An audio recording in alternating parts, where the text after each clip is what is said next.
another series of escaped children from the clutches of Granny Nightstraws, or Granny Nightshades, excuse me, mixing the sisters up now.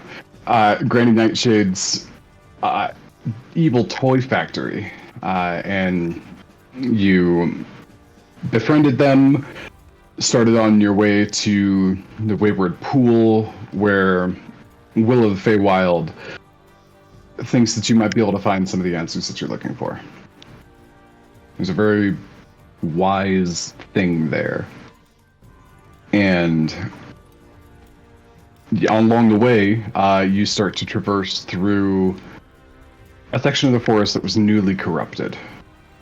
No longer vibrant and jubilant with life, but now brittle and dying and dry.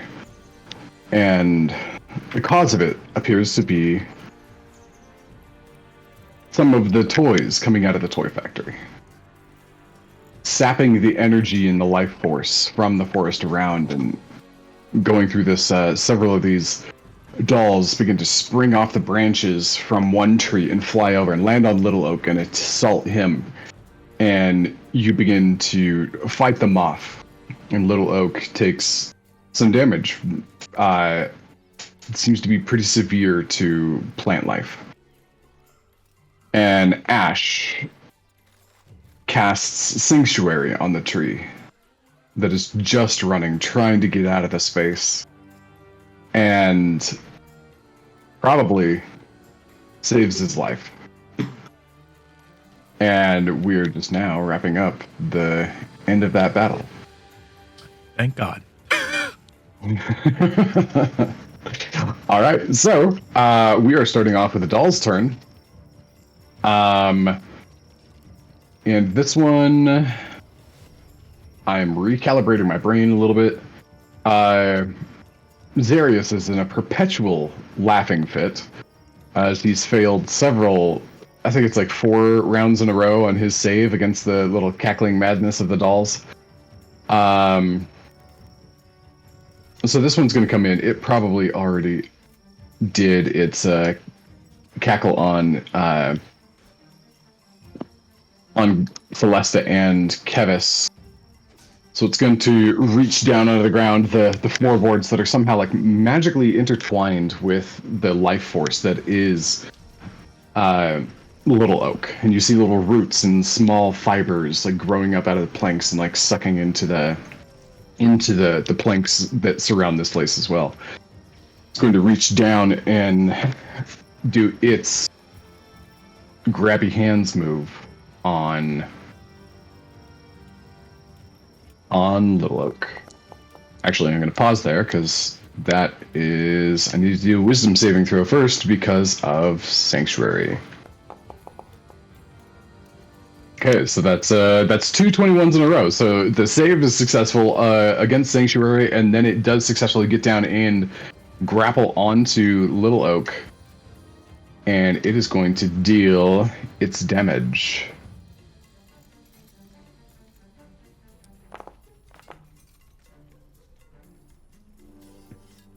Okay, so that'll be 16 points of damage to Little Oak, and you feel him again just like spasm as this wave of psychic energy drives down his body and shakes him.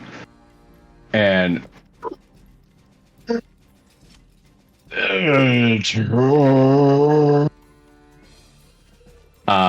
is going to be its turn, and going to see if it gets its cackle back or not. It does, but it's already grabbing, and is anybody new within 30 feet? Yes, it is going to use its cackle against Eli, who I have been extremely successful against so far. So Eli, make a wisdom saving throw, please. Well, 17. I almost thought I had you. I was like, ooh, a 9 and a 2. Oh, never mind. Yeah, you're fine. And its cackle fades. Alrighty then. Next up is going to be this one outside on the branch. Going to Go for its attack. Rather, it's going to go for its save first. And that'll be a 13. Ash, remind me, what's my DC here? It's 13, I think. It's 13. Okay, it is 13. Okay, so it saves. It's going to use its grabby hands. And that'll be a natural 20. Starting off much better than I did last time. Last time I was not doing so hot. It's a little bit of a low roll. But this is still essentially quadrupled damage. So that is just vulnerability damage on this is going to bump that up to 16. Crit is going to bump that up to 32 points of damage to Little Oak. And I'm going to bring his little icon up here, just so everybody can see where he's at. I'm going to put him over in this corner. At this point, Little Oak is badly injured. And that one, that particular one, makes him, as he's like mid-stride, one leg in the air, that amount of damage just makes him like twitch and buckle, and like you feel the entire treehouse just shift as one of his knees just lands right into the ground and carves out an enormous groove. Just I need everybody that's not flying, which I think is everybody, to make a dexterity saving throw to not be knocked prone. This DC's decently high. Freaking Eli.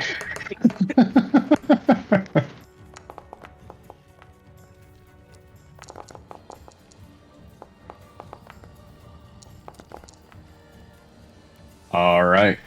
So, and then let's get Zarius going on in here. Darius is already prone. He's already prone, and he's incapacitated, which I believe means he's already failing his dex saves. Oh.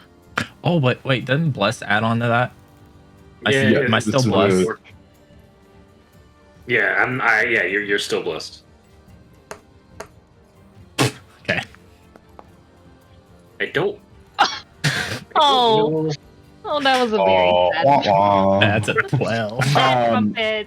Okay, no, incapacitated has nothing to do with dexterity saving throws. Neither does prone, so this is just a straight roll for Zarius's dexterity saving check. Okay, he's gonna be fine. All right, anybody that is below a 16. Yeah. So, yep. You get knocked from your feet hard, landing and sliding, and furniture and decorations and an occasional pillow are thrown around the room, and you guys are going to take some bludgeoning damage. Oh boy. Alrighty, so for those who failed, no, I'm not going to go with that. I'm going to go with a single D10 on this, rather than 2d6. Okay, not too high. That's a 3. So anybody who failed their saving throw, you are now prone, and you take 3 points of bludgeoning damage as stuff just flies all over. And who else failed it? It was just Kevis, I think. No, I failed too. Ash. Oh, Ash failed. Ooh, Ash. What was your score? 9. 9. 9, and you are on a tree branch. So yours is a little bit different. You don't take the bludgeoning damage, but because of the way that it hit, it, like, Little Oak jerks forward towards the source of the pain, which essentially means he's jerking forward, like, from left to right. You are thrown off your back, and so you get thrown about 20 feet, and you're able to grab onto a branch, but you are now hanging from a branch about 20 feet in the air now that Little Oak's on his knees. And so you are considered prone, and you are far away. You just don't have the same debris flying around. All right. Okay. So that is its turn. And let me see here. And this doll is now successfully grappling Little Oak. Which means if it makes a sanctuary save, it does not have to make its attack roll again. And then it's going to use its cackle on Celesta. Yep. Oh, come on. Yep, it can see you. Okay. Oh, wait, what? What? What? Hold on, checking to see if it recharges. I may have already done that. Nope, I'm gonna do. Nope, it does not. It does not have its recharge, so that is not a thing, so never mind. Alright, and we are now over to Eli. Is Little Oak currently like moving, or is he stuck on the ground? He's stuck on the ground. That critical hit, that's going to stop his movement for the turn. Hmm.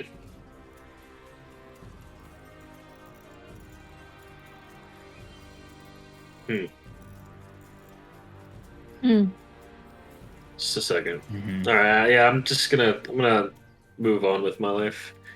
I guess the first thing I'll do is I'll hit the excuse me, I'm sorry, I reloaded because stuff was acting weird for me.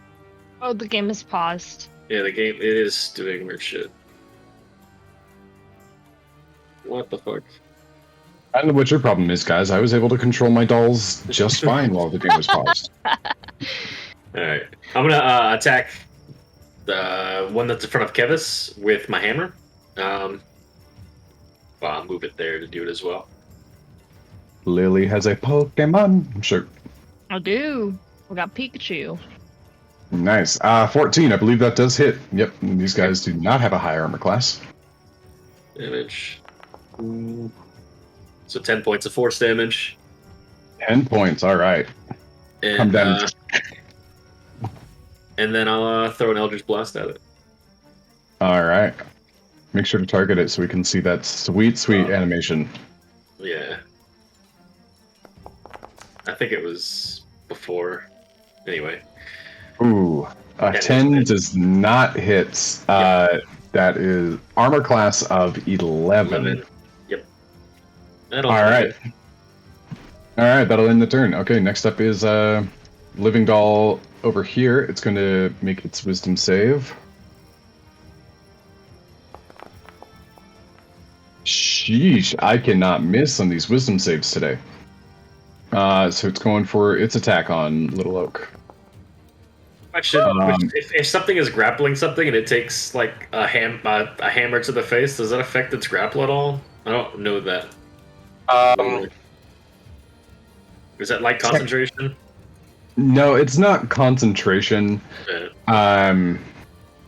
If you call it out, you can you can treat it kind of like a shove. I got you. And like try to break it that way. I got you. Yeah. Okay, so this doll, it tries to get down and send its magical energies into Little Oak, but the sturdiness of the planks doesn't allow it to do so this time.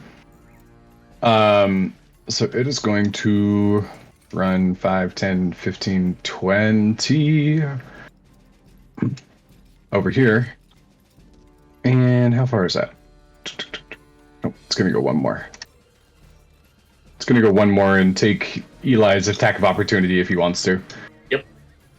All right. 13. A 13 will hit. Go ahead and deal that damage. Hey, look at all that damage Eli did, guys.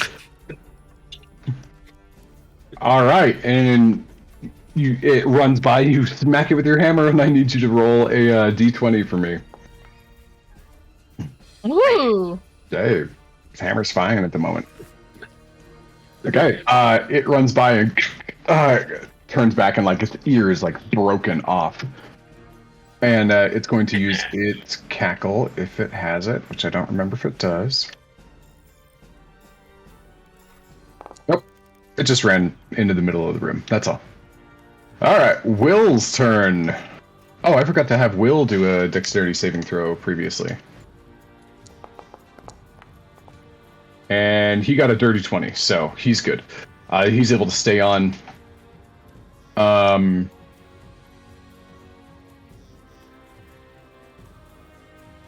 Okay, here. So Will is going to attack this doll and just try to pick it up and throw it off. And then run over somewhere else. So this one's just going to be a straight strength check to hit this thing. Yeah, that'll do. So he will pick this one up and just grab it by the leg and like swing it around and yeah, and the doll just it ragdolls, just and off of out of the space. And that one is gone, lands in some bushes, and let's see here. You see now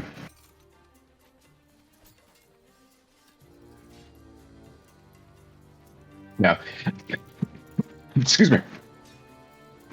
You see him, or Moose, and basically Moose, maybe Eli as well.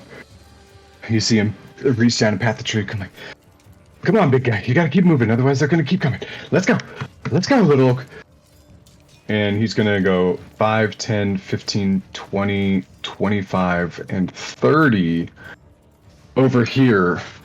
And you see him, he's running through the branches. Those of you that like see him dart past the window, and I don't think anybody else has eyes on him at the moment, but he starts jumping from branch to branch, extremely comfortable with the terrain. And actually, so much so, I'm going to give him a little bit of extra movement speed as he knows how to like bounce off the branches and kind of like extend his leap, because he just needed an extra 5 feet of movement to get to this other guy, and he's going to excuse me, he's going to go for another attack check. Okay, yeah, and this one, the one that caused that critical hit, he runs over and he's like, "Get off my foot!" And he just like boot kicks it, and the thing just goes flying. And this one is out of there as well, no longer grappling onto Little Oak. All right, and then we will be going back up to the top to Celesta. All right. Could I just grab this one over here and like lift it into the air? Yeah, They're like tiny. They are tiny. This is absolutely a thing you can do. So just roll an attack, essentially? Or...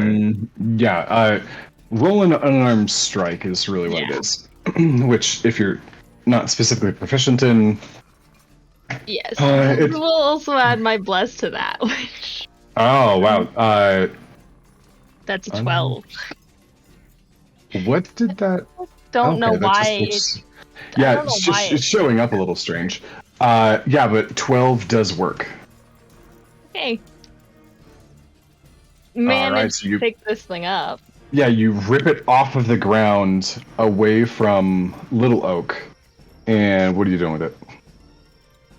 Little Oak's not moving to squish it, so I might just hold it like really high in the air so it can't grab anything. Okay, sounds good. Just putting it up there like a... Up here. Yeah, almost like the move that you do on children when they're like trying to fight. You just like put your hand on their head and they're just like... Yeah, All right. anything else that happened to him earlier this season? he had that happen at the carnival. Yeah, that's also true. All right. So anything else for you? I will... Let's see how far away that is. I'll pull out my shadow and put him... Do we have your shadow on the map? It does not look like it. So, coming up. Put my shadow right here. Thank you, BB. I forgot. You forgot your what? I forgot my. That will be my Forgot turn. your food? How did you get your food? The whole experience was shit. No shit, it was shit. I don't know. Sorry. Hi, Mike, sweetie. Sorry about that. They forgot her food. I Classic. forgot her food. DoorDash is fucking ridiculous. I'm sorry. These guys are the worst. They canceled our 1 a.m. drunk Taco Bell order last night. That was sad. Dare they, right? How dare they? 1 a.m. I demand my food.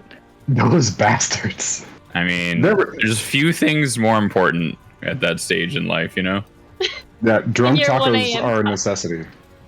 We made our own. Nice. Yeah, so there you have it, folks. We have our first anti-sponsor, DoorDash. Is it at least warm? It is warm, but I mean, the fuck, we waited 2.5 hours for this now, and they didn't bring half the food that we ordered and paid for. That's when you write a report that your food is missing. Like maybe a refund. She's on. No, she's on that right now.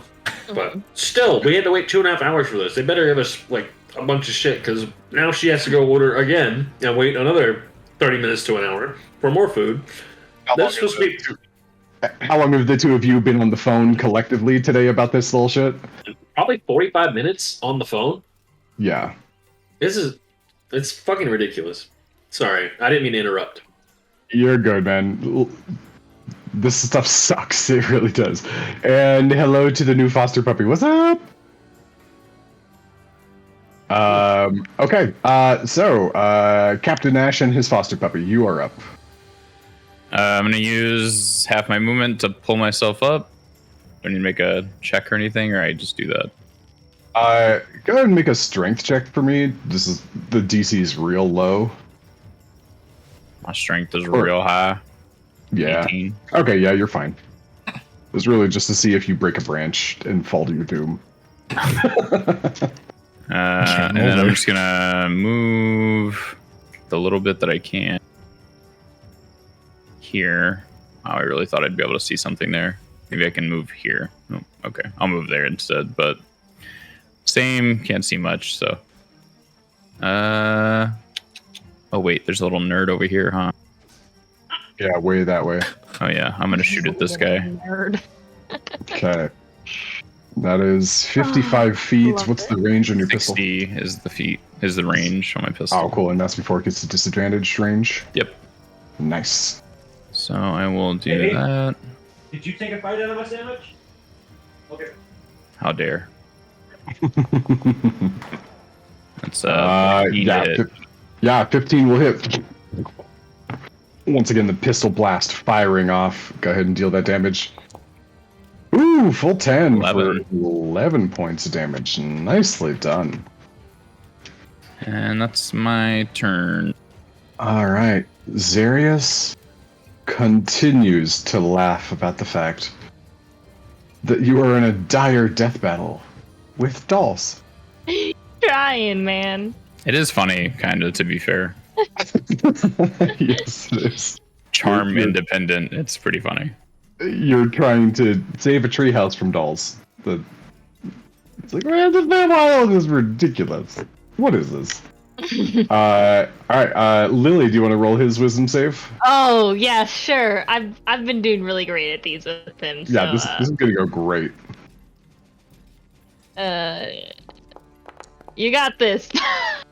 Does he make it? And with the 14, Zarius's giggle fit finally comes to a close For now. Yeah. for now. And he is laying on the ground, clutching his spear like a teddy bear, just you know those moments where you have to like breathe deep and stretch out your abdominal muscles just so they like stop cramping. That's where he's at. All right, so next turn, Zarius would be back in the fight. This time around, Moose, you are up. Gonna step out the window here. See what's going on. Ash, how are things out here? Bumpy.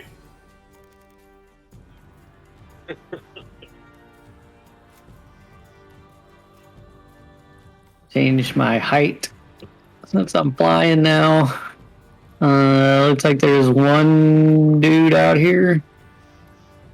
There's the one I just shot at, so you could probably see him.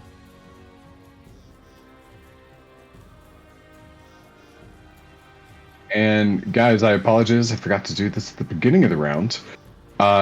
Because of the natural 20 and Little Oak took a spill, that did buy enough time for 2 new dolls to join in, so that extended it to a 7th round instead of a 6th. And I have just applied those to the map. And so if you need to see them, there they are. Okay, so after Moose goes, I'll have one of the other ones go for it next. What? Okay.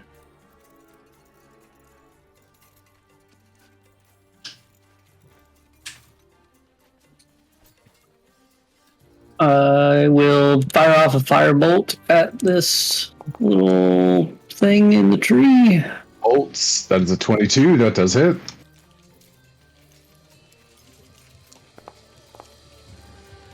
For 2 damage. Awesome.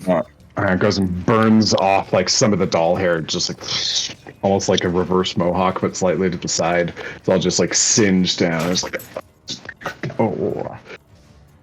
And Moose, you I'm gonna add a little fire icon on this. It's not burning, but it will not recover its HP at the beginning of the next round because you dealt it fire damage. Okay, so going backwards, up here, this one up top, it's going to do a wisdom save. If it will open the combat HUD. Okay, that is a 17. And Grappy Hands on Little Oak. That's 7. Not successful on the grapple. So it kind of like comes up and shakes itself off, and it's going to run.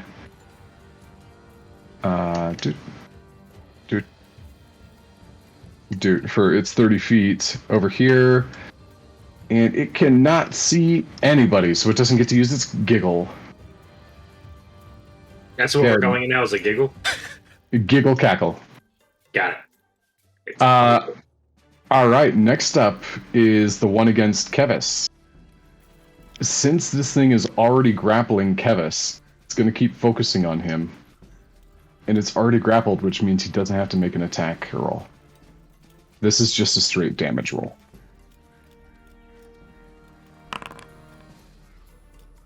That'll be 11 points of damage to Kevis. I'm down. Okay. Kevis falls. And still on the ground. And little doll looks up and lets go of him. And going to look at let me see, where's he got vision on? No, not really. It can only see Moose's wingtip. So it's going to look at Eli and Zarius and try its cackle. Let's see if it gets it. It does. So Eli and Zarius both make insanely high saves for me, please. Oh, Zarius, please, please, please. Natural 1. Come on.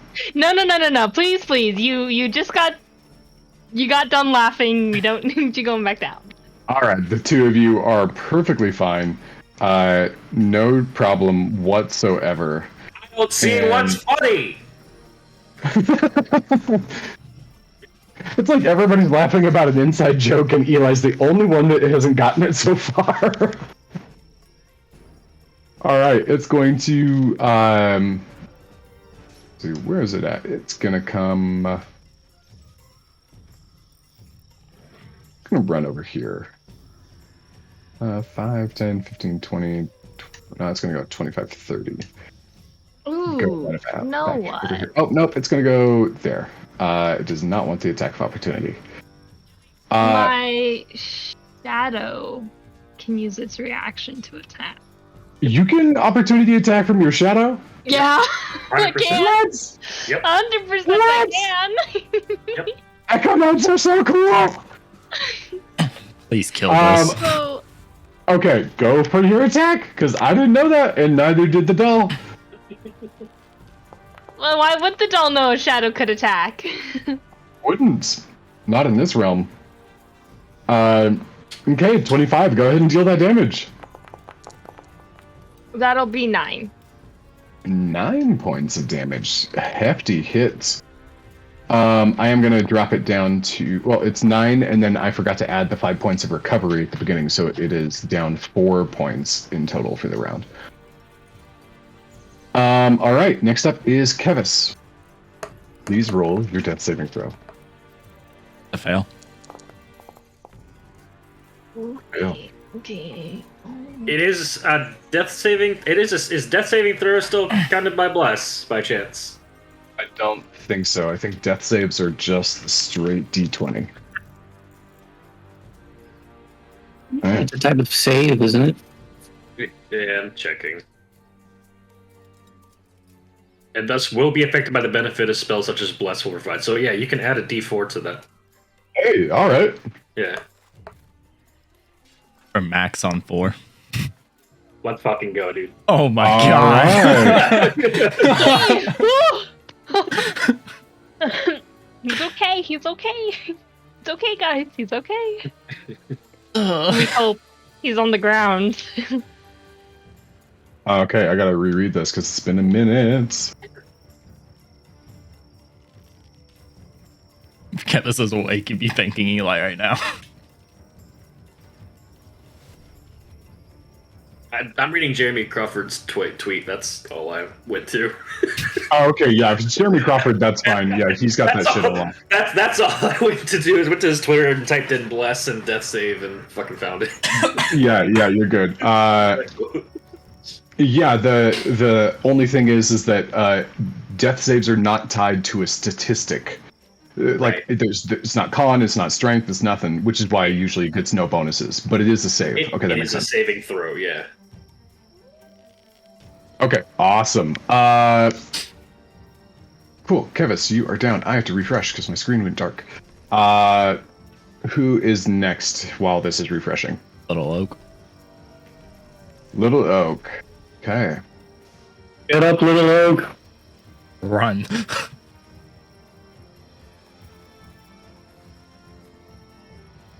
I'm definitely having like a Peter Pan, like I'm saving berries, like scene in my head, but it's all for Little Oak instead. I believe in running trees. I mean, if I didn't, that'd be weird because I've been standing on one. It's a little and he gets up and it's slow, so he's essentially prone, so he's getting up and he's using half his movement to get out of here.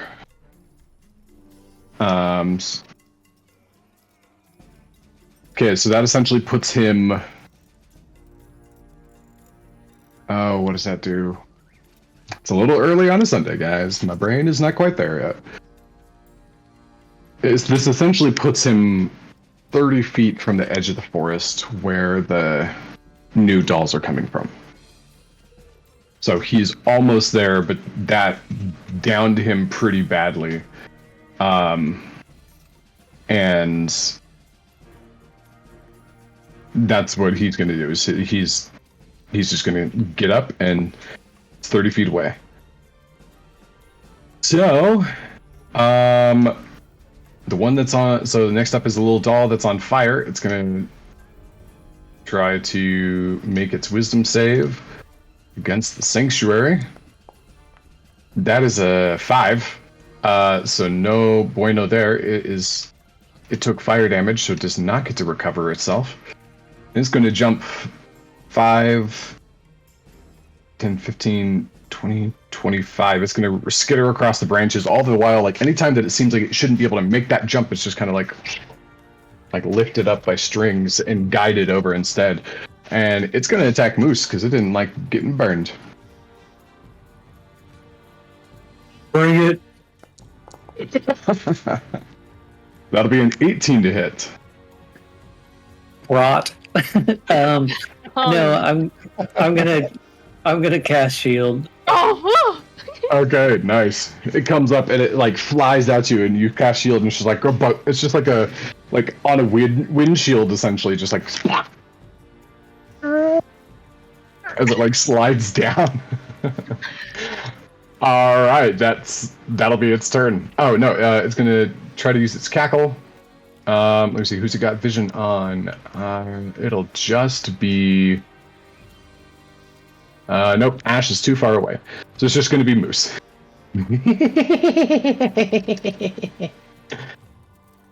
And it starts to cackle at you as it's sliding down your shield. So Moose, that is a failure.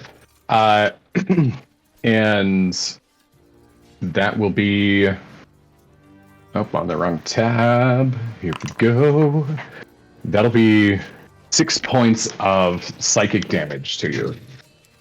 As the laughter begins to echo into your mind, just feeling like your head's gonna pop.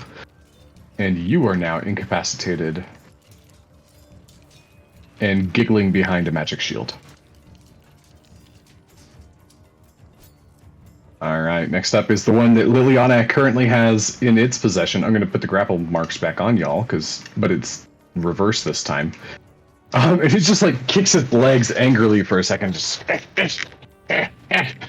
Instead it's going to... and it's going to grab onto your arm, and it's going to attack you. And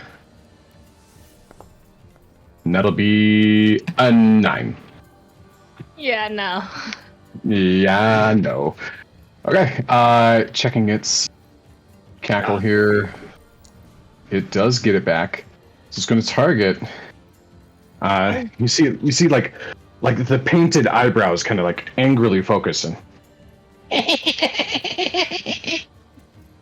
And that'll be against Celesta. And the second target will be. It'll be Eli, because I want to make him laugh at least once. Come on, dolls. Let's thank the Lord for that D4. That's a 14. Eli with them 20s. Yes. Your jokes suck. Every Joke's time not. I There's take not a even a drink. punchline. It's just the laughs. Oh, jeez. Literally no setup or finish. Okay, Eli, and once again, you have an extra D4 on your next save. Yay. And it's your turn. Okay. Yeah,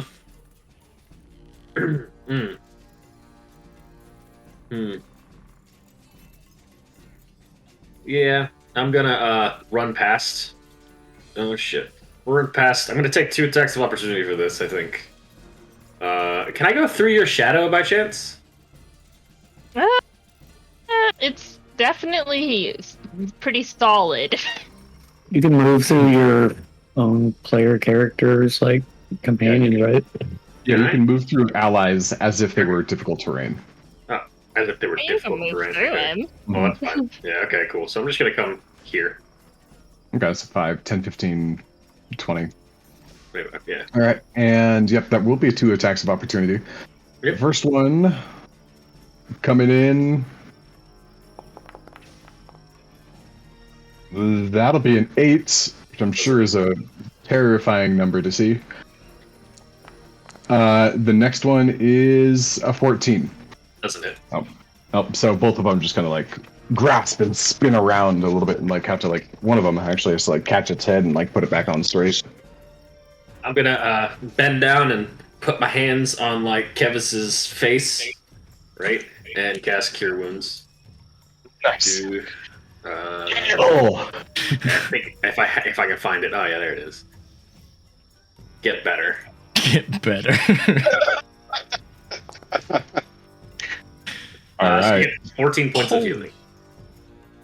Yeah, that's what happens when a light cleric max rolls on your heal spell. Get better. Life cleric, not light. I feel like cleric. Kevin just opens his eyes and sees Eli's hands on his face. Yeah, it's just, Isn't it's that just a the new terrifying sight gauntlets. to see? The new gauntlets are just like overweaving his eyes. Like what? All right, And so with like, oh wait, that's an action. Hold on a second. Hold on, I always fuck this up. Yeah. Okay. And then like with like one hand still on his face, I'm gonna point to the one that's right next to him and have my hammer strike it in the fucking head. go for it.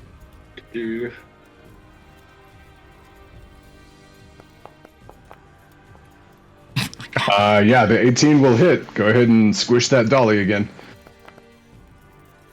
Ooh, that dice was on a dance craze. 10 force damage. Okay, 10 just you actually like crush off its leg. Yeah. And it's like sitting there hopping around on one. Just like, That's my turn. all right. Kevin just looks up. You can move your hands now. Thank you. No, I'm just gonna keep it like that too, where I'm like I have like a one hand on your face and I'm still pointing. I'm at this still on the thing. ground, so I can't do anything. Okay, next up is the one that just lost its leg. It reaches down and grabs like the misshapen, broken stick that it is, and like it puts it back onto its hip, and it regenerates 5 points. And it's still looking pretty bad. So it's going to take its whiz save to try to attack Little Oak. Me in the 19s. Yeah, that'll save. So now I'm going to do the attack. For a whopping 5, so that doesn't work. And the cackle giggle is recharged. It's gonna look over at Kevis and look over at Eli, and like I already took care of you. Why are you back to life? Sort of. And the two of you, please make wisdom saving throws.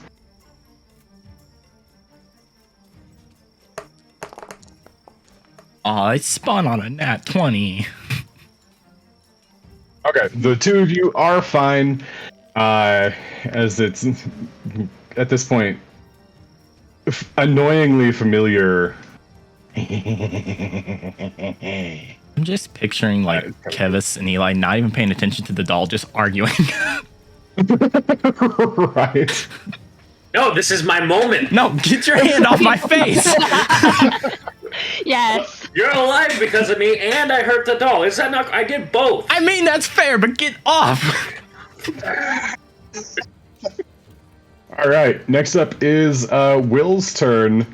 He's gonna 5, 10, 15, 20, 25, 30, 35, and 40. He is, even with his extra movement speed that he gets while he's in the tree branches, he is still 5 feet too far away. So he's going to use his turn to dash, and he's going to come up right up on one of the new dolls that appeared.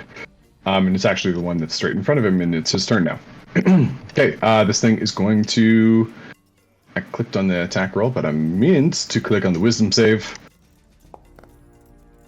That is a 19 to save. Again, I think for the third or fourth time.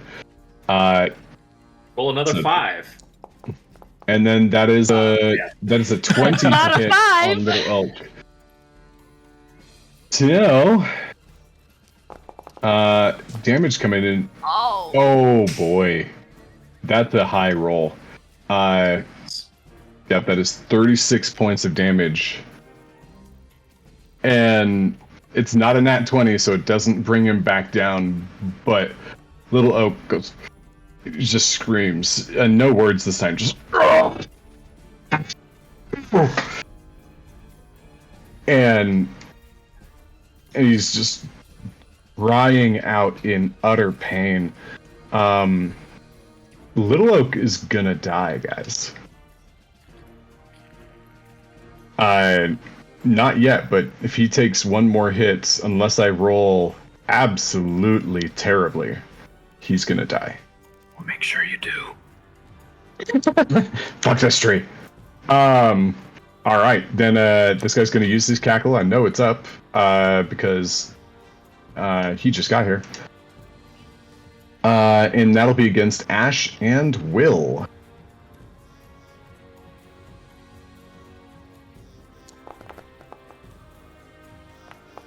Okay, Will saves. Ash just saves with his 11. That is the DC. Thought I was fucked. Yay, bless. Yeah, honestly, Bless and Sanctuary, most clutch spells of this setup. Yeah, for real. You got. This is why I don't like. I've learned not to pull my punches because you guys end up doing crazy stuff that I didn't think of that counters whatever it is I'm trying to do. Okay.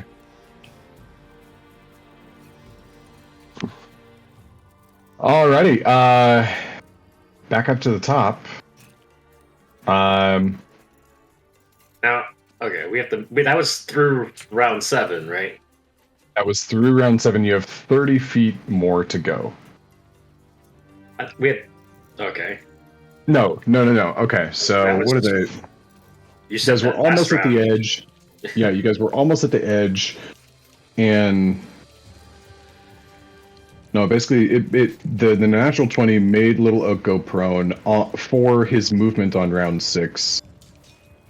Yeah, I think I messed something up there. So there, at this point, Little Oak's movement has slowed, and he's staggering and shifting a lot. And there are no new dolls this time. You just have to clean up the ones that exist.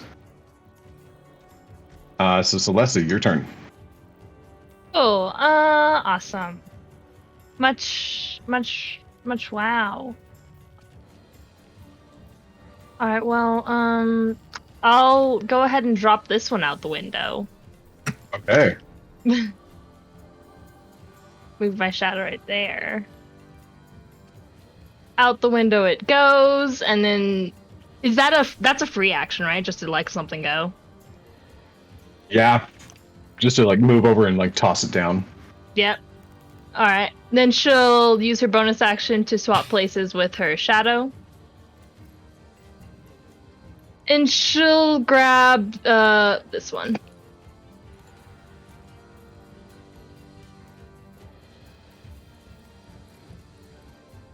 Pick this one up.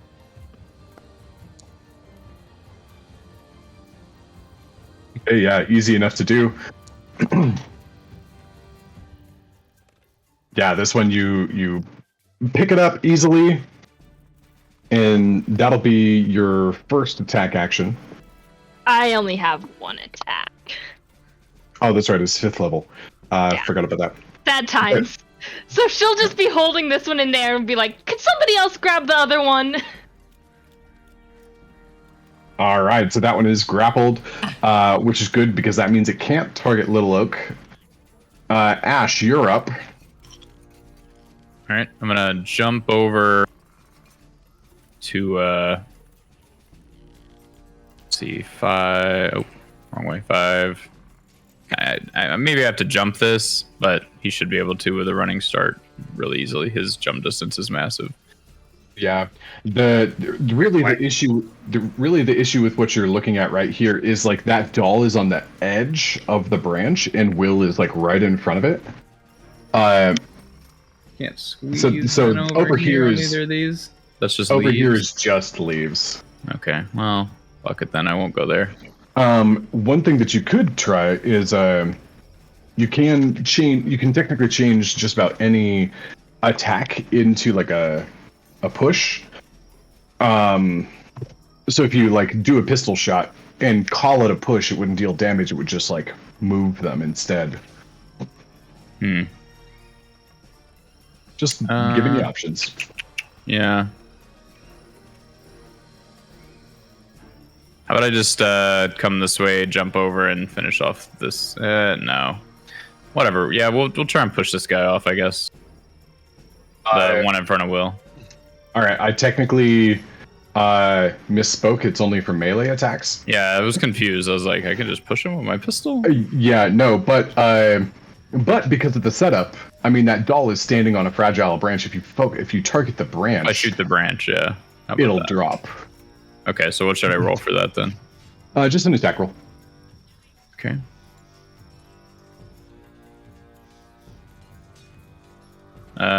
Just an against nothing. 22. Nice, yeah. Easy enough to do. You shoot the branch right from out underneath the doll, and it just like tumbles down and falls off, and it is out of there. All right. That's okay. And now I'm gonna run over here. And it was a very, very small part of Little Oak, not even enough to hit. Okay.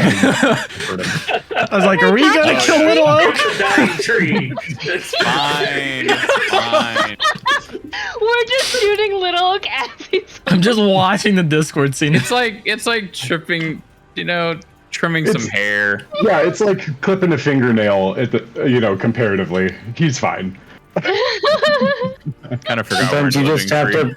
Sometimes you just have to put a horse down. It's just. damn, dude, we're on the fucking horse. Yeah.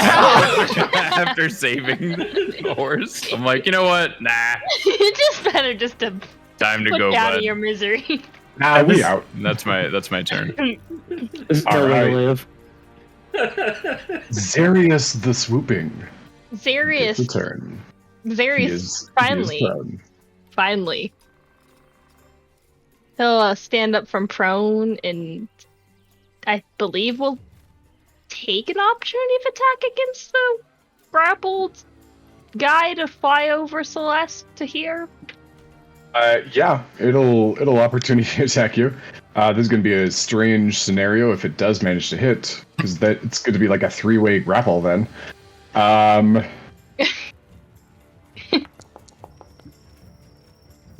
No, it's totally whiffs.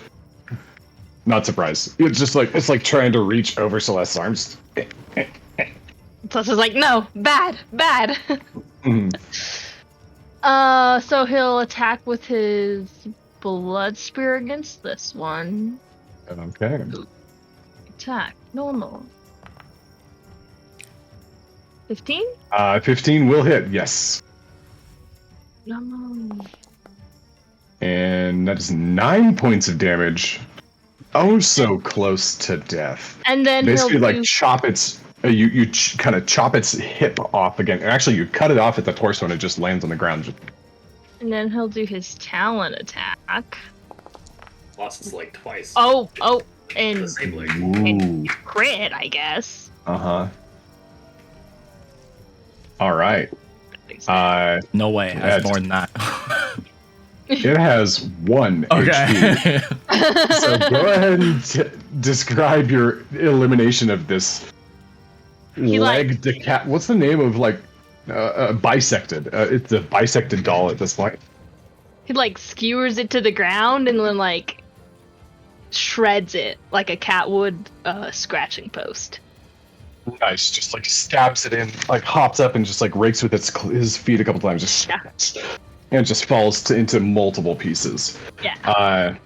And through his talons, he gets his 9 I think it's 7. temporary HP. I think we said it was 7. I think we nerfed it.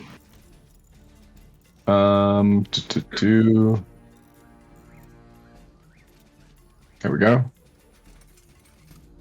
Also, just so people know, temporary HP does not stack. Yeah, he is currently at 9, or he's currently at 0. Sometimes. So I thought at some point he was like, I've got 30 temporary HP, and I was like, what? Aid does stack with other forms of temporary hit. Oh, aid does, because that's just It's max that's not HP. temporary. Yeah, that's max HP, but temporary HP doesn't stack. They Yeah, override so each other. so his touch of death ability is his monk level plus his wisdom modifier, so it is 9, and then he only gets his blood spear only gives him an additional 2 on top of that. I got you. Yep. So it is 9 points of temporary HP right now for Zarius. Anything else you want to do there, Zarius? I think Xerius is looking pretty. Yep. Or maybe he could fly out there, couldn't he? His movement speed is 70 with his flight, so he lost 35. 35. So 35 is what you have to work with total. That's 25. You can do it. 10. It's over here. All right. He did And, move it. Anyway, it's fine. It's fine. Yeah, it's fine.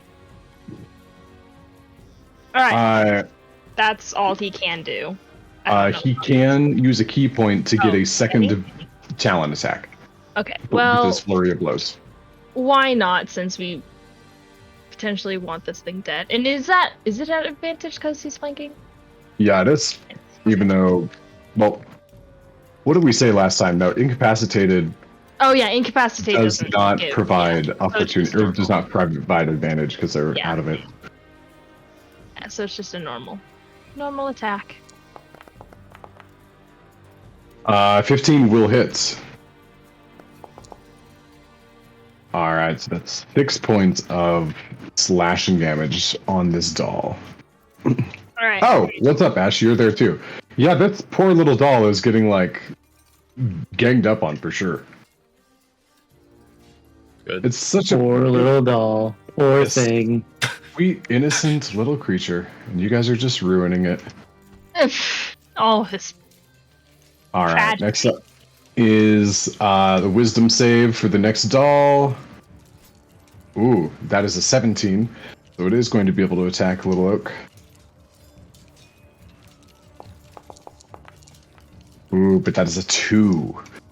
No joy on actually getting through there, so it's going to go 5, 10, 15, 20, 25, and 30. And it's going to target Celesta and Xerius with its cackle. Oh, okay. Well, actually, no, it's not going to target Xerius because it just ran into the room. Technically, it can see him. I think I'm okay. Yeah, you're just fine with the dirty 20. So let's see. That is it's going to be against what's his name? Elf Boy. Kevin. Elf boy. Oh Kevin. boy. Yep. It's It is a wisdom Candace. save for use. Add your. Oh, please be. All right. The bless saved your bacon again. Again, just arguing with Eli. Hey. I'll take my fucking hand off you, but you better do something useful, you know? I feel like Is this a Kevin's- new doll? This is a noodle. Yeah. Okay. All right. Next up is Lemus, who is. You still have your bonus action available to you in your movements, but no actions or reactions. And you are moose laughing. With your two friends standing on the opposite side of you. Yeah, you can't. Guys, you hear Moose laughing and go, little tree, you're about to die. And I heal him for 9 points as I reach down and touch the branch below me. All right, that is gonna help. 'Cause I could do math today, guys. All right, there's still a decent possibility that he'll die with one attack, but you know the range has expanded on what I can roll. And you save from the incapacitating laughter. Okay, next up is the one that Celeste is doing the bully move on. And it is going to. It knows it can't get to Little Oak. It's not going to try to break out of your grapple. There's no way. So it's just going to do its attack on you instead. It also has somebody behind it.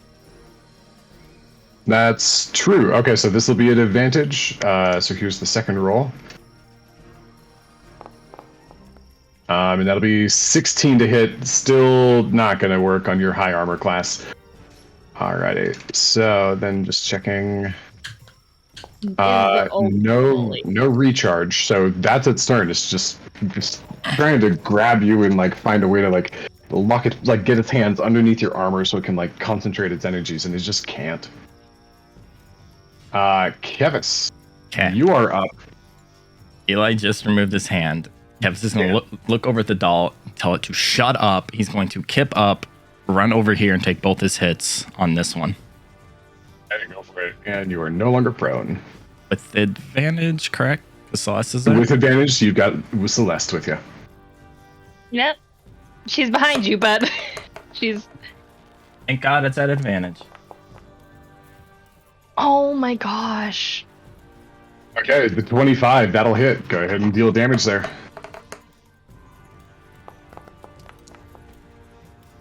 8 points of damage. Oh. This next one is favorite foe. Okay. Remember your D4. It's on attack rolls, right? Yep, attack rolls. Attacks and saving throws. Attack rolls, yep. 30, You know, 20. it would have been great if I could have, like, actually hit Eli once this fight, because then he would have had to make a concentration save on this nonsense. Yeah. The It has 20 saved hits us well. multiple times. Oh yeah, between Bless and Sanctuary, couple of choice spells. Okay, and then give your yep, okay, you're good there. Roll with 8 it. more points of damage. As you slice into it badly a couple of times. Just Alright, anything else for your turn? Nope, that's it. Alright. Okay, Little Oak is gonna move, and it's gonna use its entire movement speed to get out of the forest, out of this corrupted length of the forest. It's now 30 feet out as it's just running. Just breathing incredibly difficultly. Okay. The next doll attack is going to go for its wisdom save. For 14, it makes it. And it's going to attack Little Oak. For a 7. Does not succeed. And does not succeed in getting its cackle charge back. And that'll be its turn. Eli, you are up next. Okay. I'm gonna walk right here. And I'm going to let's see. I'm going to I can never find them when I want to see them. What the fuck is it? Inflict wounds on this thing. Let's see if it works. No, you did work on it last time. I did work on it last time, yes. You only had to roll 4 dice to get it to happen, but... Okay, 17 works, definitely. Alright, cool. So that's Look at all those 15. necrotic die. 15 points of necrotic damage. 15 points of necrotic damage will do the job. How do you want to take it out? It's this one. I've figured out how to grab these things by now. So yeah, I just want to scoop and grab its head and like grab a leg, and then same thing. You'll see the green crackling come through it. It explodes Nice. in my hands. Porcelain flies everywhere. Hits Kevis. There's like a chunk of like doll hair on your face for a second before it falls off. Yeah. All And then right. as a bonus action, I would like to cast Healing Word at Little Oak. Hey, go for it. Yep. And I'll just yell, "Hey, get better!" And he will take 7 points of healing. And you hear him release a small sigh. Just, I'm still moving. Okay, next up is Will of the Feywild, who is very far away from all the action at this point. And so he's going to go, he's going to jump 5, 10, 15, 20, 25, 30, 35, 40. That is the maximum of his movement. And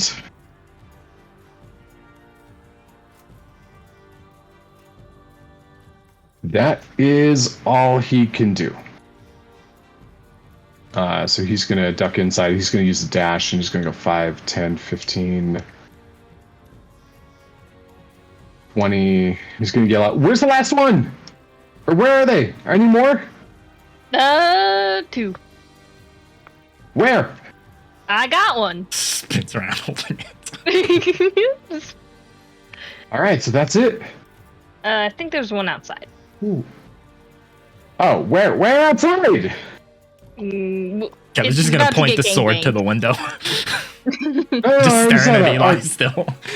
We're not talking about the same things, guys. All right, Celeste, you are up. And she'll move this thing over to the window and drop it out. And farewell, little man. So effective. I think that little oak should step on him while he's running. He like takes a step back to like really hammer him and then keeps going. Pushes him in with his heel. Alright. That'll be her turn. Captain Ash. Let's bash this little guy. He should be ripe for killing. Oh, Whoops. Oh wait, what? I was like, oh, I guess Apparently, he's not. there is one more doll that's already been injured that's not in initiative order for whatever reason. What? Celeste has eyes on it. I have eyes Well, on it. Should he Let's go see. now since he just rolled 20? No, you go. I'll backwards. All right, I'm gonna hit this guy then. Definitely have advantage on this.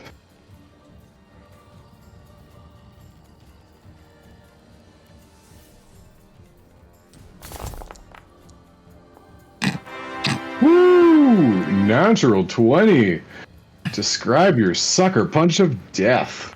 I just want to like disintegrate this thing with the punch, Just with the thunder coming through and everything. Yeah. you hit it, and it just turns into shreds of cotton and clothing and shards of wood and porcelain. Just kind of like essentially destroyed into its component parts and getting all over Moose's face. And Sorry, it is Moose. out of there. Was the other Let's one go- on the map? It is on the It map, wasn't in but order? you just don't have vision on it. Okay. I Well, see it. I'm gonna pop inside 5, 10. Do I see it? I see it. Not yet. I mean, if you okay, can see it, you okay, can it's see fine. it. No, yeah, it's they're hard to see because they're so little and there's so much shit on the map. You know what I mean? Oh, So- that's fair. Yeah, you do have vision of it. It's over here. It's Oh, I decently see. Yeah, far I do out see there. it. Yeah. Okay. 20, 20, 25. Jesus Christ, dude. Go where Where I'm are on you you. going? He's 30. Right there. WSDX weird. And you can use like you can do like non-cardinal directions. You can do the diagonals, and it works a little bit nicer. yeah, I wasn't doing that. I'm stupid. Yep. A little hungover. I low-key forgot these dudes are just sleeping in the corner because I haven't been inside in so long. Oh yeah, they've just been like sliding around as little orc like tosses and turns. They're all just like this is I think that'll end my turn. I can't do anything else. So yeah. Okay, next up is the doll's turn. Probably the last wisdom save here. Oh no. Make Good it count. 19. And But don't, please. here's the attack. Not good enough. All right. Let's see if it gets its cackle back. Yeah, it's already got its cackle. Yeah, this guy like full on missed 2 turns because I didn't realize that I was skipping him on accident. Too late to go back now. 5, 10, 15, 20, 25. Actually, you know what? It's gonna Nah, it's not gonna get closer. It's gonna retreat. 5, 10, 15, 20, 25.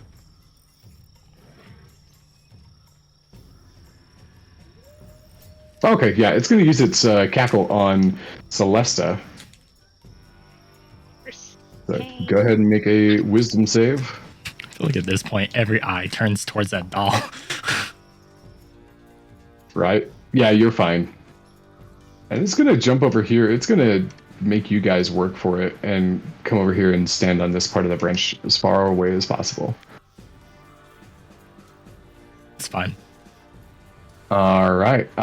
Next up would be the swooping. You're so like, where is it? Where is it? He can't see Jack Doodly squat, by the way. No, he can't like, see Jack Doodle. he like flies back in here. Like, look, give me something to hit. Give me something to hit. And there's nothing to hit that he can see. Yep, that sounds right. You can tell him that it's outside there. I was just gonna point the sword towards the window and just say he's out there. He's out there. Okay, that was 30. He flies. Yeah. Lily, roll a d6 for me, please.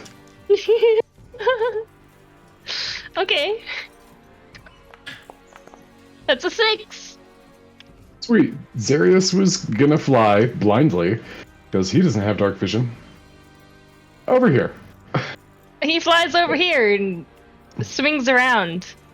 Yeah, he can't see anything because this last doll is not in any sort of light source. So he's just guessing. All right, Moose, your turn. I see Zaris fly in there and then fly out, so I'm gonna follow along here. Okay.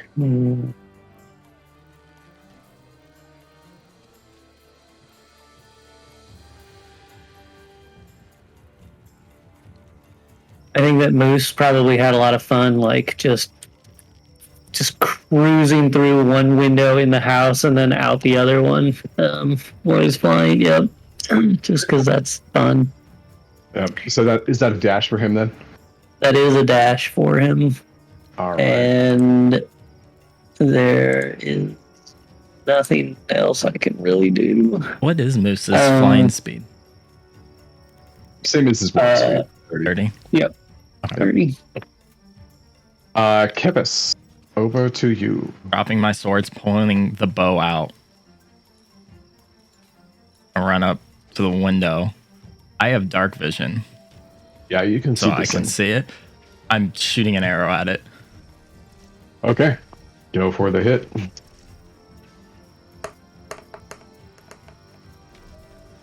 That's so dumb. Oh, you have bless though. Oh, I do. God bless. Come on, be a legend. It's 3. It's a 3. Yeah, that'll hit. Lots of dice and all like fucking ones. Are you switching your favorite foe with your? That's a bonus action, right? Or is The it? other one died. But you can That's reapply it to a different one, can't you? You have a 'Cause certain you amount have- of uses. Yeah, right? you have the same amount of uses. Yeah, this will be my last use. Okay, including when you mark it. Okay, yeah, cool. You're good. So 9 points of damage. You shoot it and you see it like hit the body and it disappears into the leaves.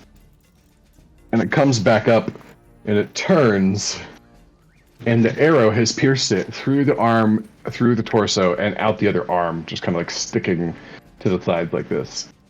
Still Wait. standing. Like, it can't move its hands?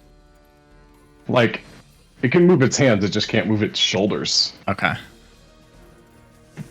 Oh, I wish I had extra attack. Yep, still alive. That's all I can do. And then Kevin's just gonna, well, yeah, that's it. That's all I can do.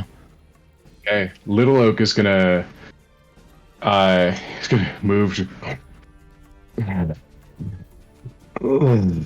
and like he's no longer moving at he's no longer dashing, he's just too tired. and instead he's just moving his normal movement speed of 30, just beginning to slow down, incredibly weary from the fight. And Eli, your turn. I'm gonna spend this turn using my channel divinity to recover a spell slot. Hey. And I'll just take care of that here. What's that process look like for Eli? I mean, Eli he's seen him do it once before, but he just closes his eyes and it looks like he's just thinking to himself, and he starts to radiate a little bit of kind of white energy around him. And after that, he's gonna use one more time. He's gonna cast Healing Word on Little Oak.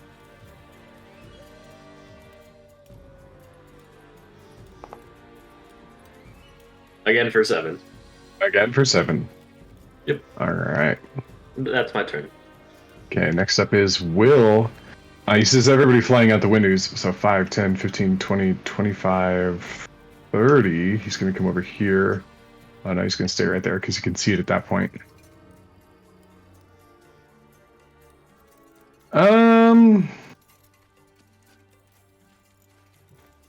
Okay, yeah, he's going to dash. So that's 30. 30, 35, 40, 45, 50, 55, 60, 65, 70 because of his longness. Oh man, he's still short even with the dash. Cannot reach this thing. Celesta. Pardon me. So, could I potentially just dash and wipe this thing out with me? Wait. If I grab it to... No, because if you dash, you don't have the ability to grab it. Alright, That'll be your then action to we grapple. will... Actually, I can do this. How far is it from me? 90 feet? And I can see it. Yeah, cool. I will hex it. Okay. All right, Celeste's and remind me, Eli's hex is like a drippy blackish goop, and Celeste's is like shadows kind of falling off like dark ice mist, right? Mm-hmm. Okay. This one's important. Please call out the stat you're changing on this one. I don't know. It's ability checks though, right? Still. Oh. I don't know. What do you want me to do it as? Wisdom. Wisdom? Yes. Okay. Wisdom. Sanctuary. You can go sucky suck the wisdom. And then she'll essentially drop her sword to take up her crossbow. Okay. So And attack. everybody's pot shotting this thing at this point. I haven't touched it. Nah, I haven't either. Yeah. All right, but it looks like everybody's like gearing up, like firing squad style, like all of them. All right, crossbow. Make sure that hits. Yeah, dirty 20 plus 4. That's gonna work. Alrighty. Oh yes, beautiful. And I'll give my hex damage. 6. Dang, it's dead. So that's Yeah, 11 or 13. As this thing pops up out of the leaves, and like you see it, like almost like pins from arm to arm from Kevis's bolt. Looks over at you, and his head kind of like drops down. You see it sag a little bit like the puppeteering of it just was severed.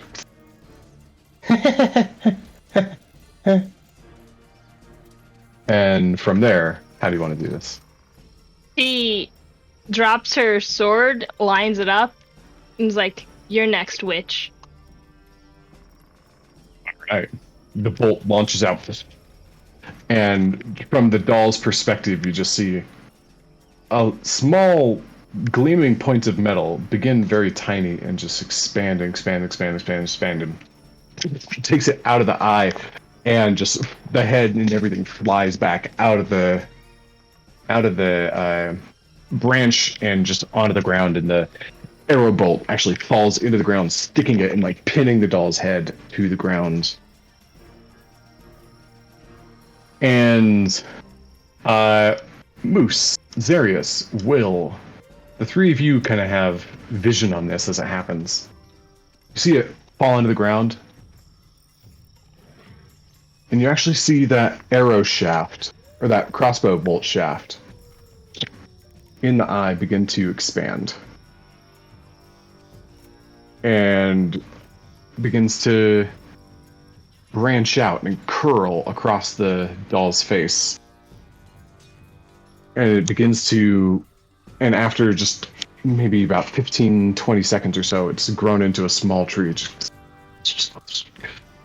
And begins to, like, its root system beginning to overtake the doll and, like, pull its head deeper and deeper into the ground. And the last doll is dead.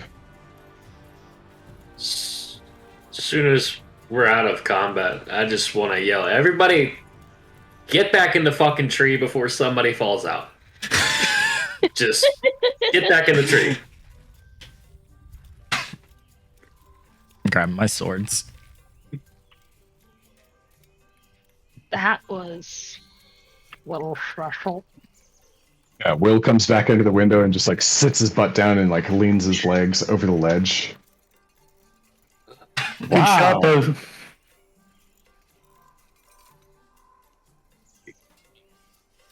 Whew.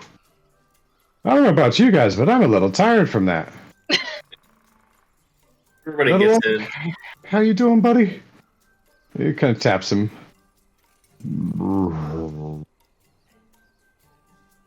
Need to rest. Need to drink.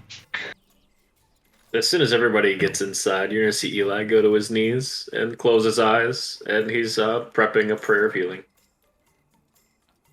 Moose, come back so you can get in that prayer of healing. What's that little guy doing? I think Kevin's just on his back at this point. Yeah. Celeste is, like, found the cushion, is, like, sat down. She's like, Kevis, the cushion you flop down on, there's as soon as you flop down on it, there's a rip in it, and it goes, Right. settles a little bit of cotton or feathers onto the ground around you. Just And eventually the spell wears off on the other four.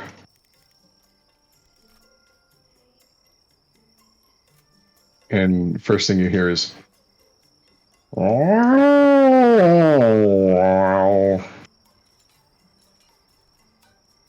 as Star, like, wakes up and, like, sees all, like, the bodies of the, like, dolls in the room and stuff, and is just like,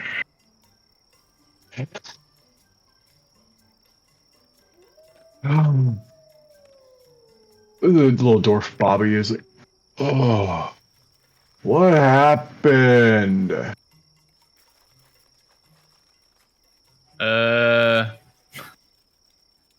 We were attacked by dolls. They weren't and funny.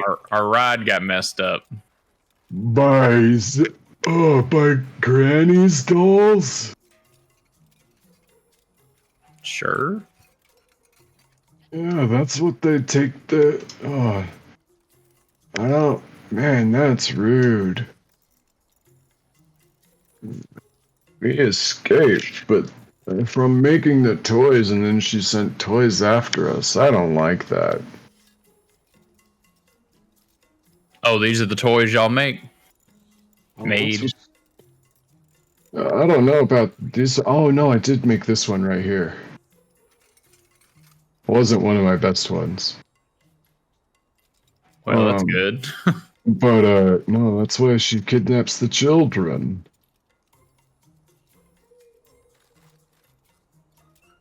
And Sloane comes out and she wakes up as well. It's just.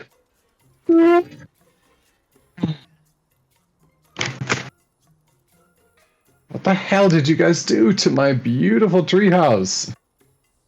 And she's looking around, and everything is shuffled and tossed and turned, and the rugs are huffed up in the corner, and the straw is absolutely everywhere. There's like a pile of like 3 or 4 beds that have all like toppled on top of each other. You guys suck. This is gonna take forever. Which one said this? You Sloan. suck. I think at this point, like Kevin's just bloody and beaten, just looks over and death glares at her. What? Elves aren't exactly known for being subtle people. We just saved you, and you just slept through the whole thing. Yeah, why did we sleep through that? That was that. I don't understand. Yeah, that was kind of weird, Will. I was gonna say, what's Will doing?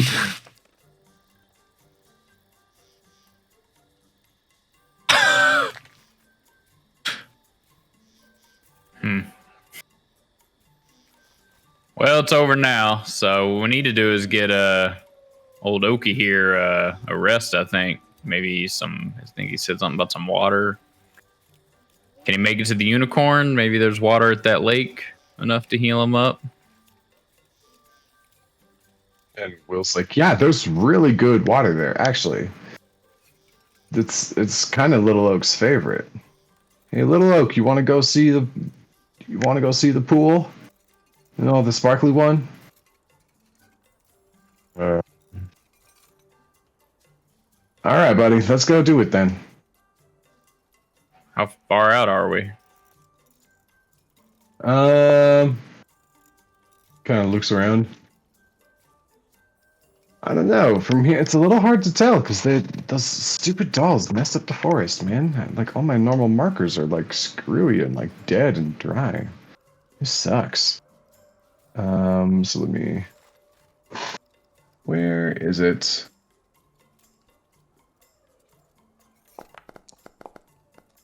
And he's like, okay, and you recognize that rock and that branch right there. Okay, so we're like 20 minutes out. Yeah, as long as he can make it. Yeah, we should be good now. And hey guys, can you just keep an eye out? Make sure nothing else is gonna like come and like try to get us before we get Little Oak there. I was real scared about my friend. He didn't seem to be doing too good. I'll fly patrols. Hey, thanks, big man. Yeah, I'll take this side. All right. Eli's shaking his head no at me. I would say, how long does the prayer take? 10 minutes. Oh, how close do we have to be? 30 feet. I'm good. So you guys, those who step over to the windows for watch, give me perception checks. Oh dear. More. I feel like, I feel like Kevis would get up if it's 30 feet and go look out a window. After his great perception catching them, he is less perceptive now. Actually, I use my hold on. Maybe I won't. I don't remember how many I have left. Oh, Moose. Moose is like, yeah, I'll watch. And he's just replaying the battle in his head because he had so much fun. Yeah, I'll stick with my Then I 6. flew through the window, and then Airbolt. And my body was on fire. everything was really funny, even though everybody was dying. I didn't think it was funny. I was asleep. Eli is like the perpetual straight man in that last fight. It's like he's just like, what is happening? Not funny. It's not funny. What's wrong with you? All right, you guys get to you look out. Most of you are beat, and you know that you're having a hard time like focusing. Like, oh man, that was rough. And eventually, you see a different portion of the lake that you saw coming up when you fought the Dryad. And Will says, like, all right, so before we get there, I'm going to need everybody to do something. I already told you there's a unicorn at the lake, right? Right. Yeah. Here's the trick. You can't get in unless you're a unicorn. To the lake. Yeah. There's like a mystical barrier or something that, prevents things from coming in that aren't other unicorns. How do you get in? Well, the barrier isn't too smart. You just have to look like a unicorn. If I remember correctly, because Little Oak's token is on here, wasn't there some sort of on? Yep. Cat was just walking over to this. Yeah, that's usually how we do it. That right there. But it, with everything getting thrown around, it's actually like in a different part of the room. Okay. Well, he would walk over to wherever it is. Sure, just for ease, it can stay there. And he comes over. He's like, "Yeah, that'll fit like 2 people under there, and then like the 2 of you together can like appear like a unicorn. But the rest of us, you got to get creative with how to change your looks." We need to like change our looks, like Alter ourselves, or maybe I mean, like, what do you have in mind though? Like, criteria look like you? It's not fun if I tell you the whole answer. I know. all I right, have or to look just like 2 an of us go animal? in. I could change my looks. I within my capabilities. Fine, you have to have a horn. Have to have a horn. Yeah, you gotta have a horn. Hey, are you guys gonna wear horns too? He Oh, you has have to have a horn on the middle of your head, not on the sides. I don't think those ones will count. What if I just cover one? There's like a. I don't know. Maybe make sure you walk sideways. Then I guess. Yeah, you got it. I'll cover one and then walk like this with my head tilted. That could work. So Travis, you can do that too.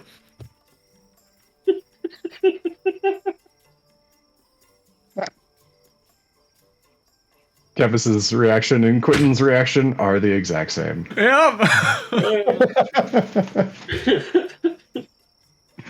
As far as that We low. just need to have a horn on our heads.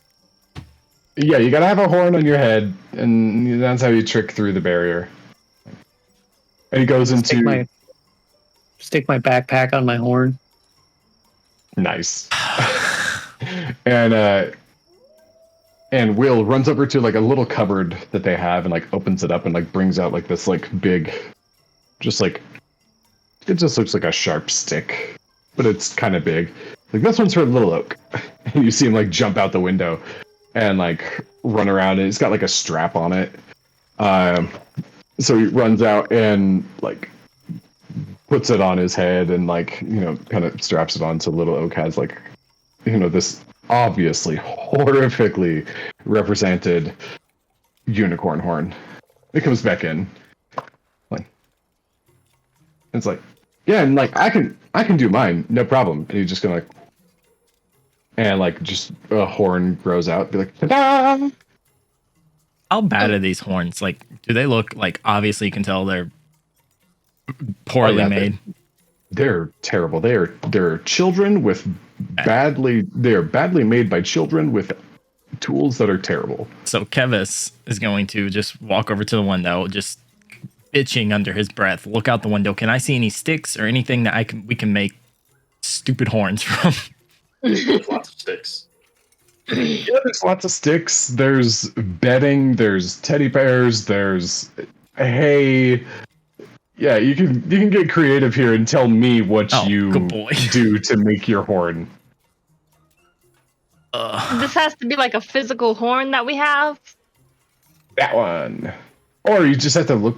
I mean, you just have to look at it. I mean, like he like starts waving his hand through his. It's like it's not real. Oh, okay. So I can just do the same thing, like. Wait, so somebody has a fake? Oh, Will has a fake horn, Yeah. like an illusion. Right. Yeah, well, tell me when we get kind of close, and I'll make myself a horn. I All right, sounds good. And the other Zoar, excuse me, Zenner, Sloan, Bobby, the three of them like reach into their pouches and they grab the horns too and like put them on. It's like a leather strap with just like some sort of twig. And even Zenner's is like it actually like branches in two, and they're like obviously it was like a 2-pronged branch, and she just like broke one side off, and so it's like super crooked. That's exactly what Kevis is doing. Finding a branch or something. Yep. I'm There's even one for Star, and Bubby's like, "All right, now Star, you can't take this off. You got to keep it on, otherwise we'll lose you." Okay. gonna sit in the corner and take out my tools and try to basically fashion one of my like wrenches or screwdrivers to my helmet with like a piece of leather or something. Well, yeah. Pretty easy to do. You are a crescent wrench unicorn. Congratulations. I think that Zarius should have his blood spear just coming like up wears over the back of his head. Yeah, and then he just like drapes a blanket over the top of all of it, so it looks like his blood spear is his horn. He takes his blood spear and takes off some of his wraps and just like old school like the ice pack on the guy. I have a toothache style. Like you just wrap it around his head and it's like, and then he wraps the blanket and he's just like he's really long, and so he's basically looks like he has his own personal tent at this point. All right, guys, I'm ready to go. And this is how we TPK. Don't say those words. I might TPK Troy in the Wednesday game. It's like legitimately really close, and we had to stop. Oh no. Good luck. Yeah, Godspeed. Yeah, will disguise self work? I just give myself a horn. Yeah. Okay. What's your horn look like? Like a unicorn horn. All right. It might have a little bit of like blues and greens and purples tints to it. There you go. Yeah, beautiful. Kind of pearly. Hmm. And Will says, "Oh, by the way, don't tell anybody else outside of the getaway gang about this little secret about like looking like a unicorn." Secret Okay. safe. Yeah. Yeah. Yeah, there's, the one that lives there. She's real nice, and it's part of how she protects herself. Let's see. Yeah, but I don't think Okay. anybody wants to know that we did this anyway. Just looking around at how stupid we look. He's just like, Kevis is just Absolute bitching under his fools. breath. Yep. Okay, so all right, let's go. Little Oak, you good to go, buddy? Stomp. And he gets kind of back up from a what was a seated position. Just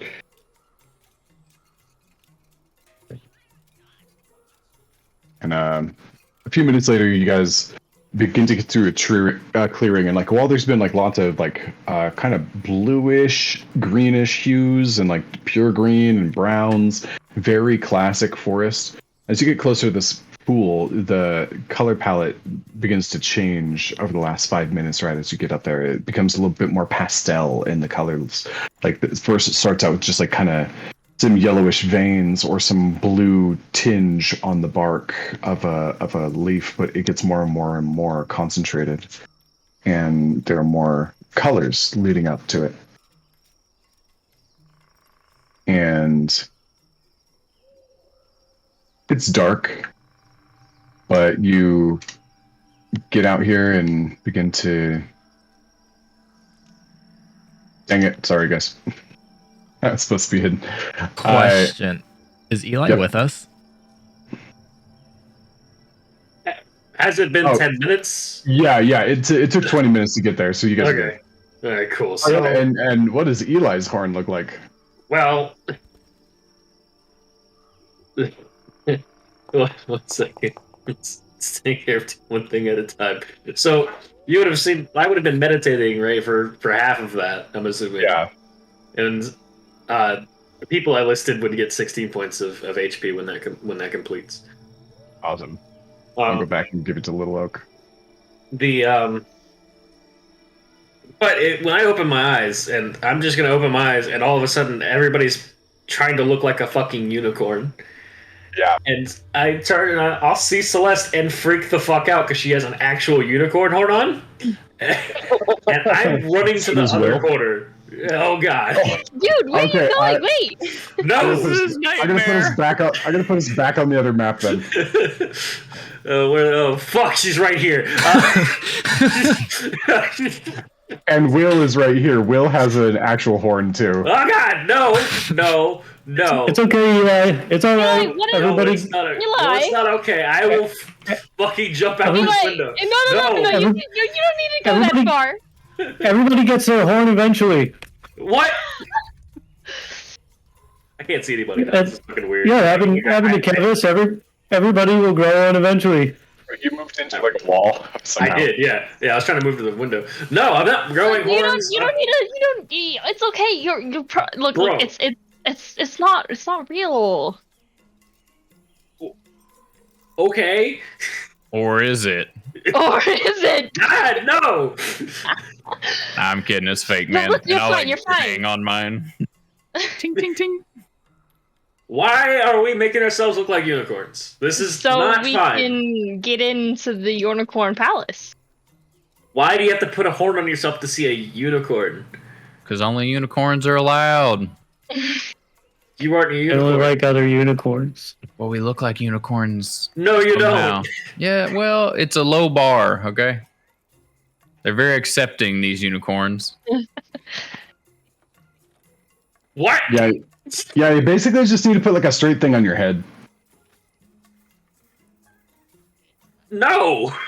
No, If you guys want to go and fuck with this unicorn, you we're can not go- messing with the unicorn. You can stay inside, but you still gotta wear this pointy thing.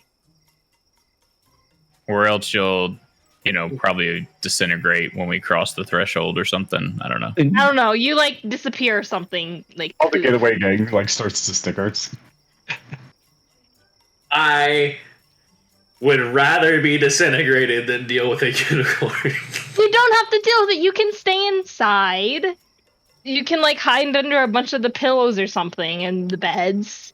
It's like 1,000. It's like I don't know, like 1,000 feet away or something like that. Like, it just like makes you forgetful. It always like turns you away from the lake. Like you can't get to it. You can't get to the pool unless you look like a unicorn. It just like makes you kind of directionally dizzy, and you end up walking the wrong way.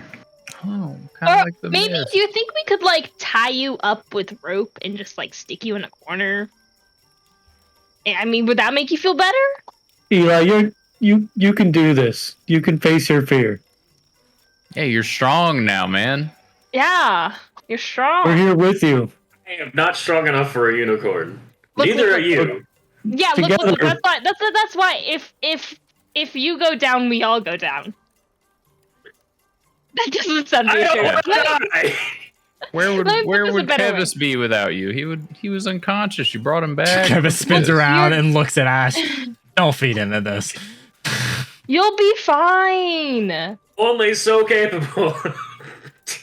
Look, man, we need our leader in there. Wait. Yeah, man. You can't do it without you. You're calling me your leader now. Don't let the don't.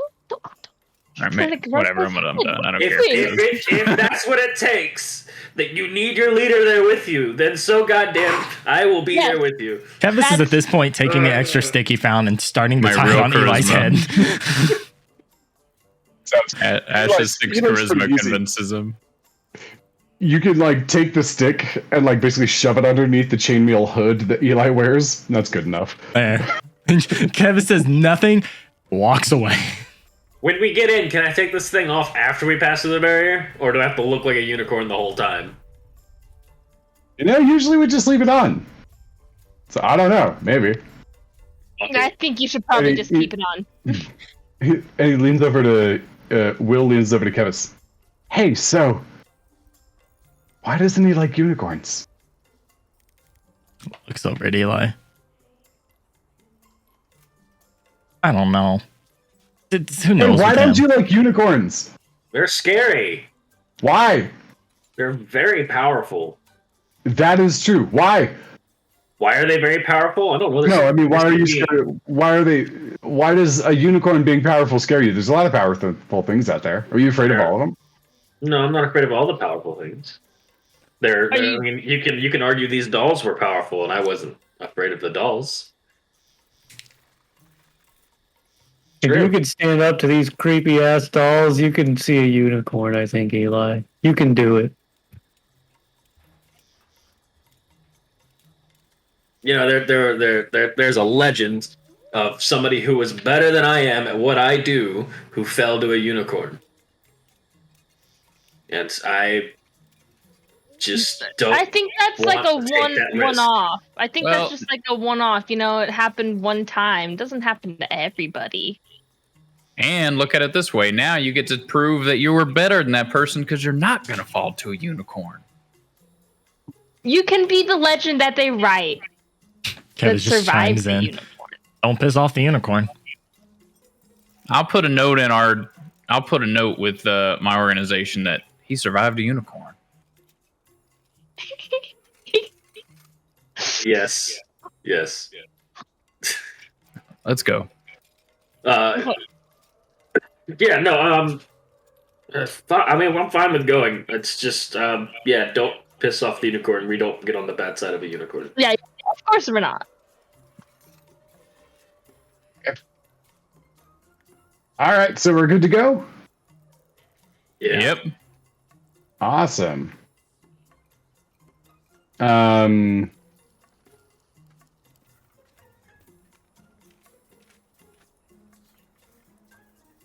Any reason the cat ran up to me? Yeah, it like kind of like looks at you and like has like consoling eyes and like starts to like rub against your leg. It's your emotional support cat. Thing. You're immediately grappled. I just I've love always that. wanted an emotional support displacer beasts. I love that everyone was trying to convince Eli to go, and Kevin just shoved a stick into his hand. Yeah. Look, and if you're still not sure, you can stay up here. Oh, It's so you fine. don't He's need already me- agreed. We're good. you- We're you good. don't- He's strong. So you don't need me down there. We need you down there. You can just hide behind us. Call me short. Fine. What? Unicorns. Kevin's gonna turn with a shit-eating grin. I'll protect you from the unicorn. Fuck off. All right, so now you guys encroach upon the pool. Eli is cranky. He's not happy about it. No. He's in the front.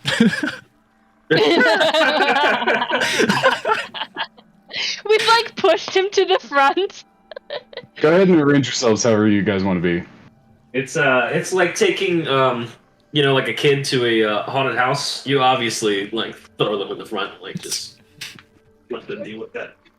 Yeah, well, if Like, you put them in the back, they'll run away.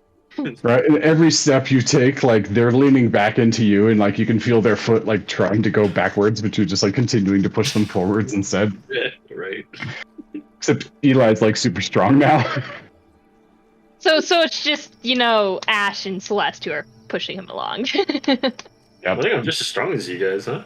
Yeah, I think I'm just as strong as you guys. You're 19, right? You're almost. Yeah, I'm Stronger stronger. than Group started off with no strong characters, and now we have 4. Just saying. Wait, who's the fourth? I mean, Moose was kind of strong. Moose. Oh, Moose is pretty I- strong. Right, I- right, right. He was our strongest character for a I while. was the strong guy, right? Yeah, Moose, which was What did you do? You like picked up, or you did something with a hamster and a wheel that was fucking ridiculous. Do you remember that at the carnival? Like there was like this. I think it was with the pixies, and there was like a hamster there, and I feel like you picked him up or something. I can't remember what you did to him. Remember? Oh, the him hide and seeks thing? wrestling? Maybe. Yeah. Oh, he was interacting with a hamster at the Pixies with when we were doing Oh, hide and yeah. seek. He hid in there with the hamster. Oh yeah, the Ferris wheel. I feel like he had to pick him up out of the Ferris wheel or something, and like the hamster was huge compared to us. Yeah, I don't remember what happened there. Anyway, sorry. As you guys approach the lake, the trees are glowing. There's a bright luminescence. Blues and pinks and yellows are primary. There's occasionally secondary colors where one of the three primary colors, mix together, creating a little bit of blue and yellow. Making a little bit of green light here and there. See these strange trees that don't have leaves, but instead they just have like little balls of light that grow out of them. There's little colors of dust all over the place. Is it okay to pop those, Will? You would have never thought of that. Probably not. Let's not destroy nature. Yeah. Let's see. Let's not fuck with anything with the unicorn around. Yeah, maybe let's not. Let's not. It's not. Don't destroy anything Okay. here. Hands in the ride at all times. Thank you. And Little Oak is gonna kind of drop you guys off towards the cliffside, and he's gonna Is this move water over in and front of us? yeah, it is water, and he's gonna go over and sit down heavily, just stick his feet in, and you see him close his eyes, and he just starts drinking it in. And let's go ahead and take our break. All right, so you guys roll up on this kind of tri-colored lake, and let's kind of start taking in the scenes. What do you guys want to do? Does the water look weird? I mean, it looks weird, but does it look particularly bizarre?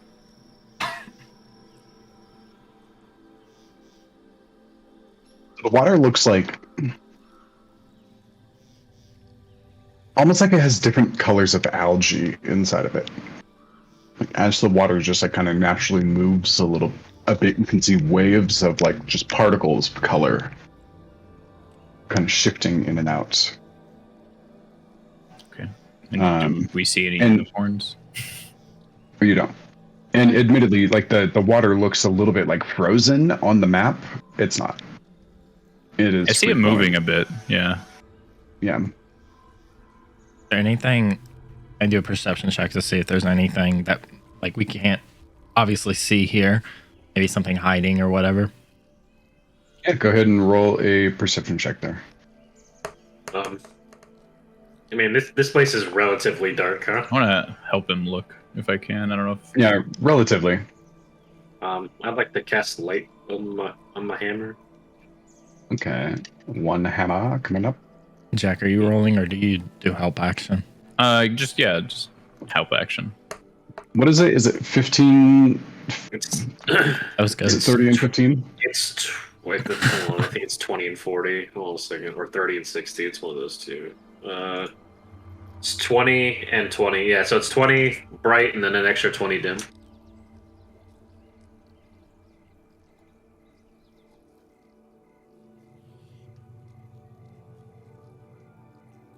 Okay, sounds good.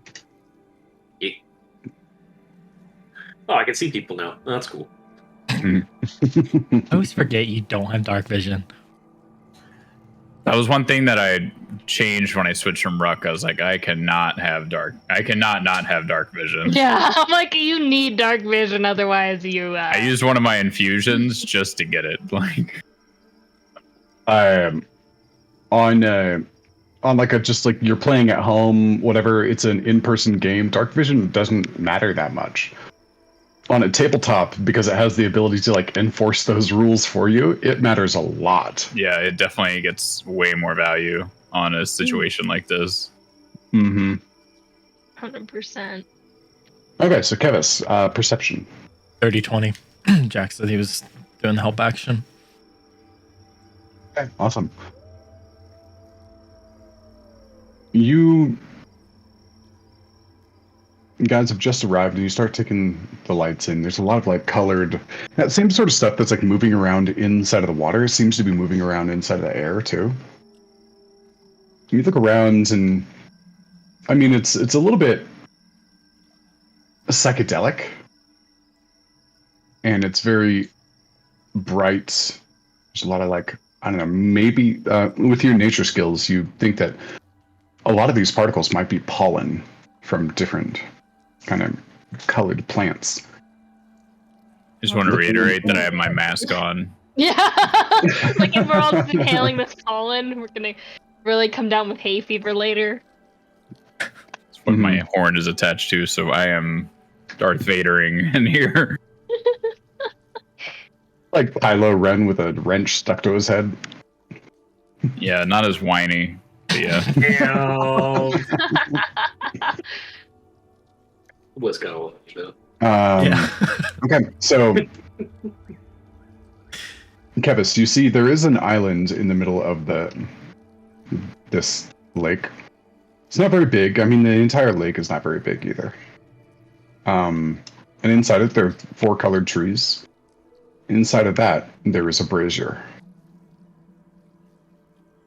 And that's about the only thing that you can see that like immediately stands out to you. Seeing that, would Kevis know maybe what that's for? Why it's in the middle of a lake? Any background on that? Roll Arcana. Oh.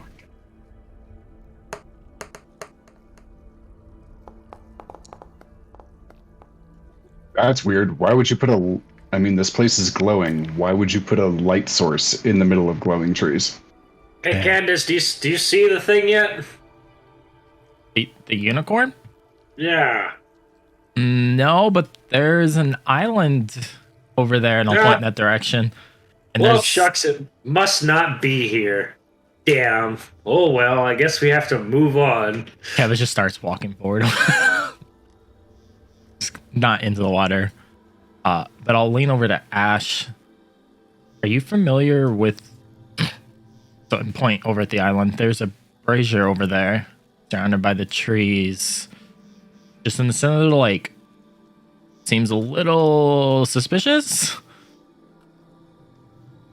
I'll take a look, and I don't know. Am I? Being suspicious. Don't Sorry. be suspicious. Don't be suspicious. Every time Once he I hear points it that out, word. it's easy to... It's easy to see what he's talking about once he points it out. I don't know. It's a weird place, man, and I don't know. Would I know anything about unicorns having like ritualistic For you, behaviors? for you, this would be go ahead and roll a history check. If he doesn't know, Kevis would immediately yell at Will. An 8. Yeah, he doesn't. Yeah. Not much. Oh wait, you know what? I'm gonna use knowledge from the past on that. So it's an extra d6. So 12. 12. You can't recall any stories about unicorns and braziers like being spoken in the same breath. Yeah, I don't know, man. Nothing's coming to mind. Kevin's gonna turn to Will. Hey, come over here. And then Yeah. when he comes over here, same thing. Point it out. What's that over there for? Oh yeah, that's how you get the unicorn here. Oh. But they're not here. Yeah, you gotta light it. Oh. Oh, I summon Oh. the unicorns. And you how are we supposed to get over there? I have an idea. Swim. Oh, I mean, I can get over there. Kevin's- Like, You just fly. I was about to or say, we could just fly. I can we just- jump that, honestly. or, hear me out. You could put Moose's blood back on one of your arrows and shoot it from here. I could just hit it from here. Hey, you could I can hit firebolt it from it. here. I could throw a grenade. Could What all, if like, you- blood. One time, Kevis agrees with the Eli.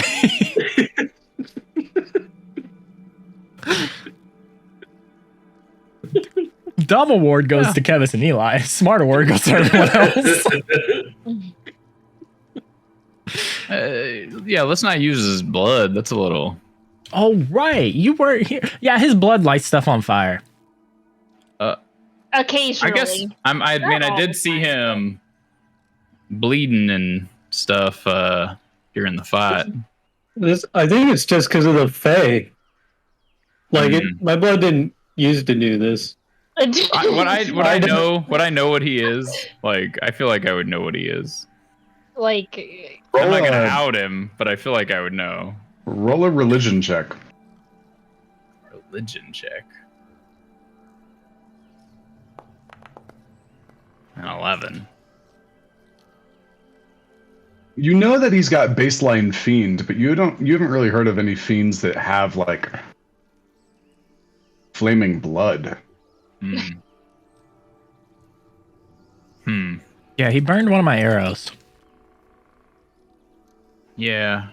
Funny enough, it's the one I gave to Clapper. When I gave him that injection, was he like hot to like the touch, kind of? Yeah.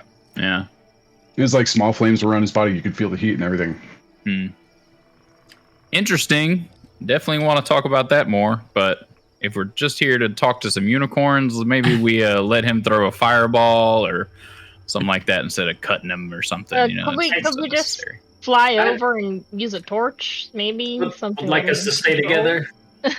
Yeah. Well, we can stay together. He can hit it from here, is what I'm saying. I know, that's what I'm saying. I'm agreeing. Instead of flying, some of us flying over there, right? I would like us all to be together and far away from wherever the fuck this thing's gonna appear from. Eli has not moved any closer to this Just light. yelling. Nope. Yeah, either you can do it or I can do it, man. It's up to you, Moose. Wait, what are you gonna do? I could definitely light it on fire from here. I was gonna look at Will. I don't think I've thrown a Pyromaniac's grenade. weird. Have you lit in that before yourself? Oh yeah. Well, I'd assume he's met the unicorn. Do you want to do it since you're an expert at it? I got it, and Moose fires off a firebolt. Oh, I was so hoping Moose Please would do don't that. miss. Please don't miss. oh. It's a stationary object. Yeah, easy enough. Just Please light the trees on fire. That's Yeah, what I'm that's what worried I was about. like. If he rolls a Yeah, one, that's what we I are was worried leaving. about. Again, we're gone. We're going. Hope you all of healed Little up, Oak's tree. all of Little Oak's bigger siblings wake up. They're pissed at you. Bigger? His name is Little. His name is Little Oak. I don't think it's like a tiny reference. Like, I don't think he's like a prison We just nickname. We just saw this dude like take somewhere in the vicinity of like 150, 200 points of damage and kept running. Last time we fought a living tree, it kicked our ass. Yeah, I don't remember that for some reason. I don't think you were here. Shh, I just don't remember it. Your character definitely didn't get carried over. All right, well, that's Yeah. done. You light the brazier, and just, nothing happens. Nothing happens. All seems kind of like cool and still, except there's like a little crackling red and orange flame over to your left, maybe about 40 feet or so. Just kind of a pop of light, and Ah! the unicorn does show up. Oh. It just stares at you. Moose would turn his head sideways because he knew he had to like act like a unicorn, but he would have forgot which side, and so he's just holding up the backpack on the side of his head.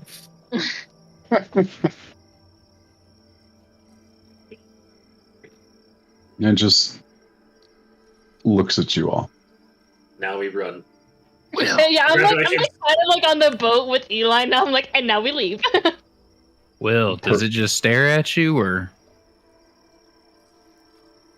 Well, you gotta like try to talk to it, man. you That was just staring at it. I mean, if you Kevin, say something? Does it talk like- back? If you're in a crowd and you just like stare at somebody, they're just gonna stare at you too. It's the Kevis- same concept here, guys. Kevis just chimes in. Hello, Hello? fellow unicorn.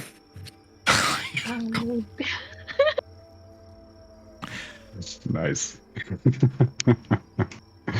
And we all just face palm. There is unicorn fun over here by this lake.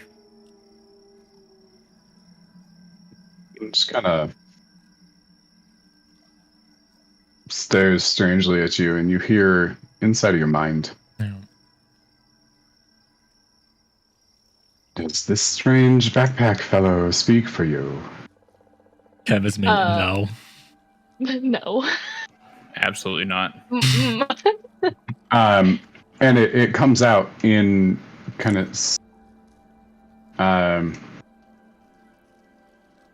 let me see here. What languages does Ask that. What language do we hear this in? Is it like the dragon last time, where it heard in everyone's language? Kind of. No, it's not. Sylvan? Comes out and it's Sylvan. Yeah. I Is can that understand Elvish? it. Or Is is that that a English? separate language? It's a separate It's- language.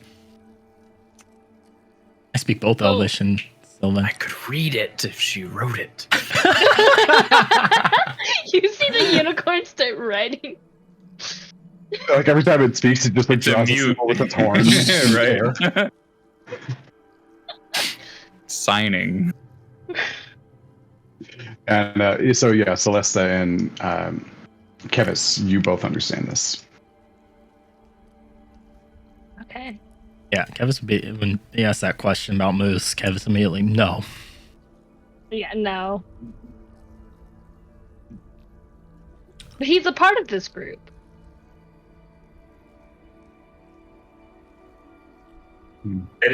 What you're saying? No. Did it ask if it wants to eat our? If it's okay if it eats our brains or something? Kevis turns No, around.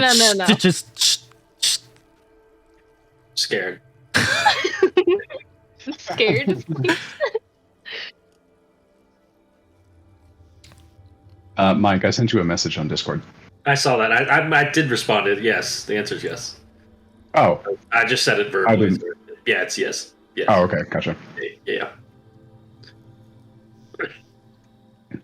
Kevis, And go ahead. no, you. I was gonna say, Kevis would ask, do you live here by yourself? Convincingly, yes. Currently. I am seeking my mate. Eladon has been taken from me. Oh. Okay. Let me take a wild guess. By toys?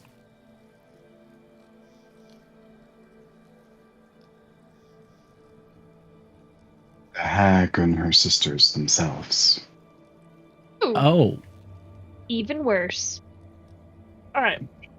And Celeste is like telling everyone else kind of the gist of this as Kevin's talking, so Yeah, Kevis would not. they kind of know. Kevis She's is translating while he's focusing. Yeah. Mhm. Okay. When Who wants? Go ahead. I'm sorry. when were they taken?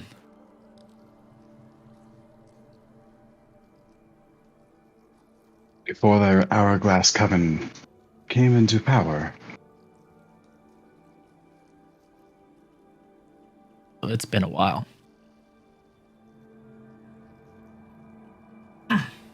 it has. Ain't that like 800 years? Yeah. I think so. I don't think it's quite What's an- that long. What's an hourglass oven? Hourglass. Celeste, Hourglass. It's how you cook Pumpkin. things on a timer. Celeste, are you sure that she said she wants to mate with all of us? Is it- No. He lost his mate to the He said he- hag. Oh. He wants to mate with the hags. No. He lost his significant other. You are like assuming genders here, by the way. Kev just put this head down. It lost. Anatomically, it appears to be a female. Oh.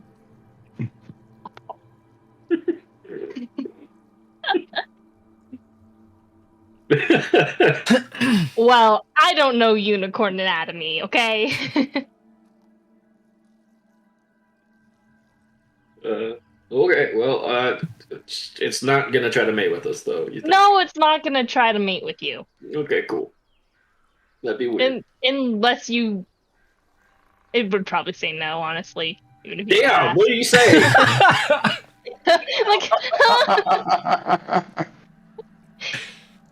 Like, unless you ask, but then again, it would probably still say no, so... Don't worry about it. You're fine. I You're went safe from there. being afraid of this thing to trying to think of how to seduce it properly. Yeah. I'm celibate, but just to prove you a point, I would probably fucking try. While that conversation's happening, Kevis looks back. Do not mind the little man back there. You can't understand me. I don't know what the fuck you're saying. And Celeste won't translate that. I know Kevis would immediately turn and look at her. Celeste, like, looks back, like, okay.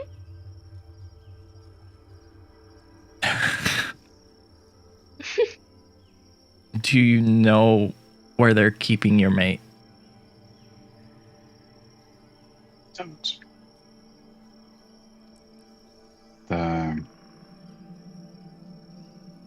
But I believe he's the prisoner of one of the hags. I believe he's still alive. I would have sensed it otherwise. Do you know if it's Granny Nightshade? I'm not sure. Can I roll an insight on that? Yeah, go for it.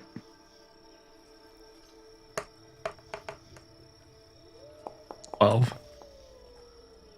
12? 10, sorry. All That's adding. It was first time having a conversation with a horse. Yeah. You're not sure. Either way. Okay. This is your first time having a conversation with a horse? Is it? Well, this kind of horse. Just kind of shocked. I don't know. Figured Kevis would same. talk to a horse before. Same. In his Seems- backstory, it's a very important seems- part. He's never spoken to a horse. Not a I was horse. like, you know. There's another creature. He's strange, but he's not that strange. Actually, the other creature showed up a while Yeah, back. he can talk to animals. So I was Yeah, you like, talk to animals. I talk to every animal. You kidding me? If I'm sitting there bored by myself, what am I gonna sit there and talk to myself? No, there's a squirrel next to me. I'm gonna talk to the squirrel. A horse. I'm gonna talk to the horse. this is why you can't get that power. This man talked to a crocodile. Multiple. Yeah. Kevis talking to a horse is actually his like Act 3 story plot. And the plot thickens. Right. I was gonna say the one did show up a while back. Oh, one Horse. did. It wasn't a horse. It was an elk, I thought. No one knew it. No one saw it but Kevis. Yeah, we don't know. But yeah, out of game it was. Ask them how they get the poles through the middle. What? What? Like Oh, he's talking about his Who horn. wants to know about the horn? no. When we were riding them on the merry-go-round, they all have like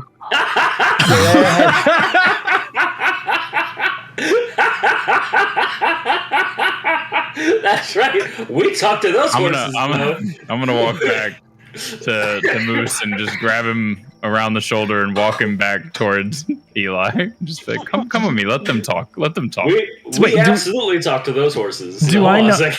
Out of game, do I know Ash speaks Elvish? I don't know if you shared that or not. I don't think I've made that.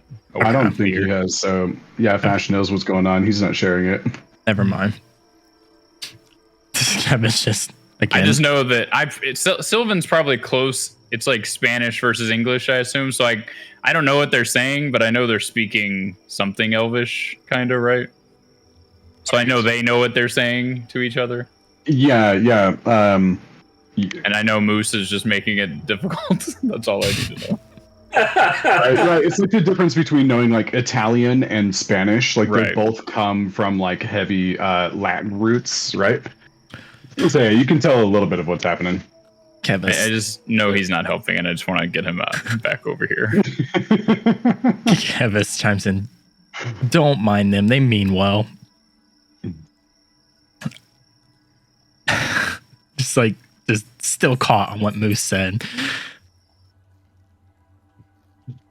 Moose, let me work on your punch form a little bit over here. Oh yeah, let's do that. It's like going to a dinner with like some sort of like political official, and your buddies like happen to walk into the same restaurant. And you're like, I don't know them. I don't know them. Pretty much. Kevin's just trying to pay attention to the unicorn, and all this is happening in the back. Eli trying to mate with it. Moose talking about a pole in it. Backpack on his head. After Kevis kind of gets back and looks back, so we're here, and then kind of motion Will to come like up to me or stand next to me. We're here to help him rescue the children that Nanny Nightshade has. Is there any information that would help us with this? Hi, Lamona. Hello, Will. Kevis just looks at him. What? She's a friend. Fair enough.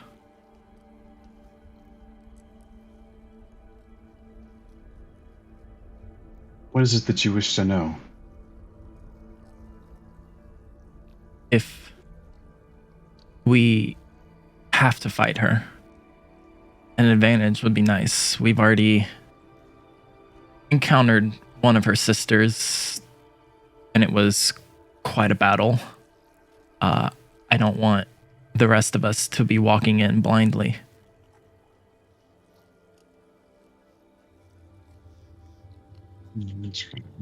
Like puts her head down a little bit and like shakes.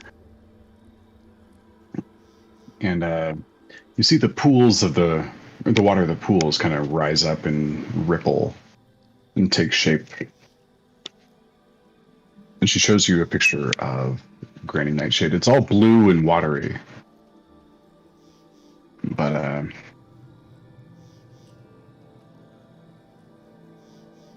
While this is happening too, Kevin's going to turn to Celeste, still speaking in... Yeah? You're an elf, aren't you? At least you appear to be an elf. Not an elf, but sure. Elf. Yeah. Okay, Sylvan then. He'll speak in Sylvan. Keep an eye. Make sure no one else is here. This seems out of the ordinary, and really don't want anything to happen to... And then motion over to the unicorn. Yeah. I can do that. All right. And then Will, who is an elf, correct? I'll speak in Elvish. Are you 100% positive we're the only ones that know how to get in here? yeah, we're the only ones that like figured out that you just have to like just drop on a horn and you can get in. Why? I just want to make sure no harm comes to them. Point at the unicorn. Yeah. And Kevis, as you look around and kind of look, and your paranoia is on full alert, and you're just looking. Nothing seems out of the ordinary to you.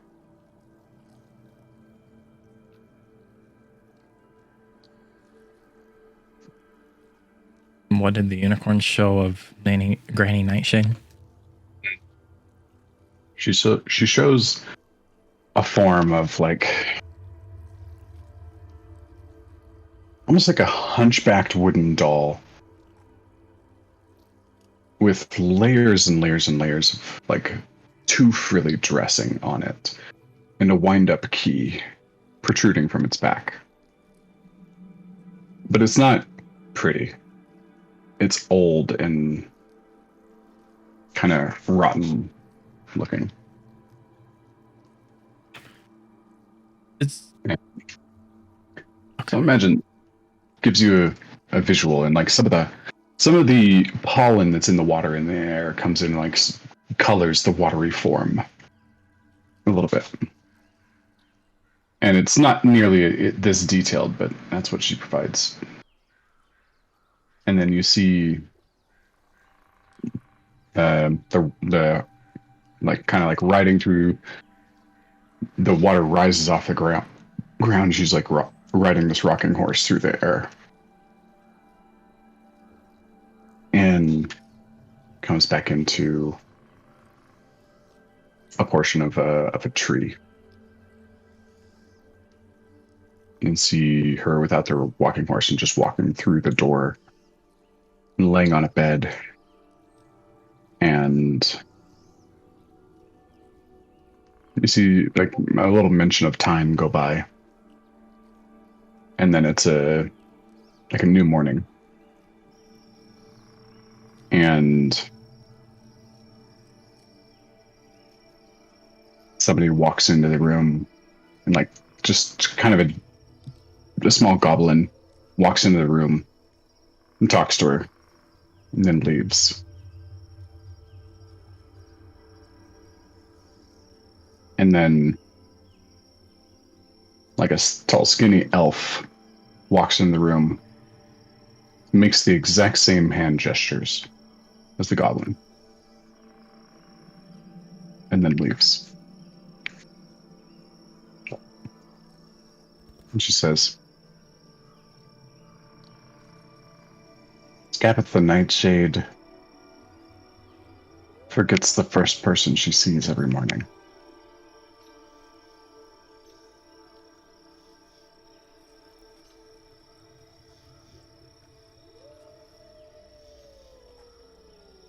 Is it every morning or when she first awakes? First person she sees every morning. Right? It's the first person she sees. Yeah. And I don't hear this, but sorry. No, you're good. Mechanically, it's the first person she sees after a long rest. Okay. So, like, this is out of game, just so I understand. Like, if she was magically put to sleep and then woke up from it for some reason, that wouldn't play into effect. Okay.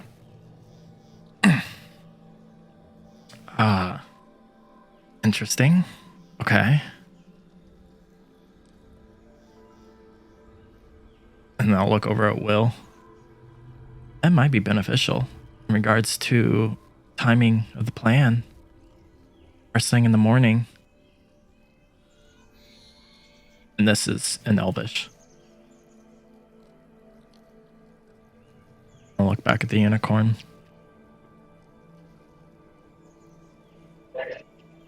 Do you know where this workshop is, direction-wise? It's called Loom Lurch.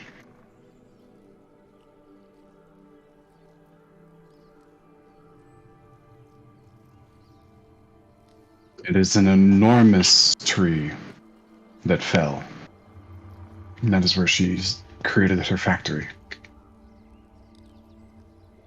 It is such a large tree, in fact, that 3 other great trees grew from its trunk on its side.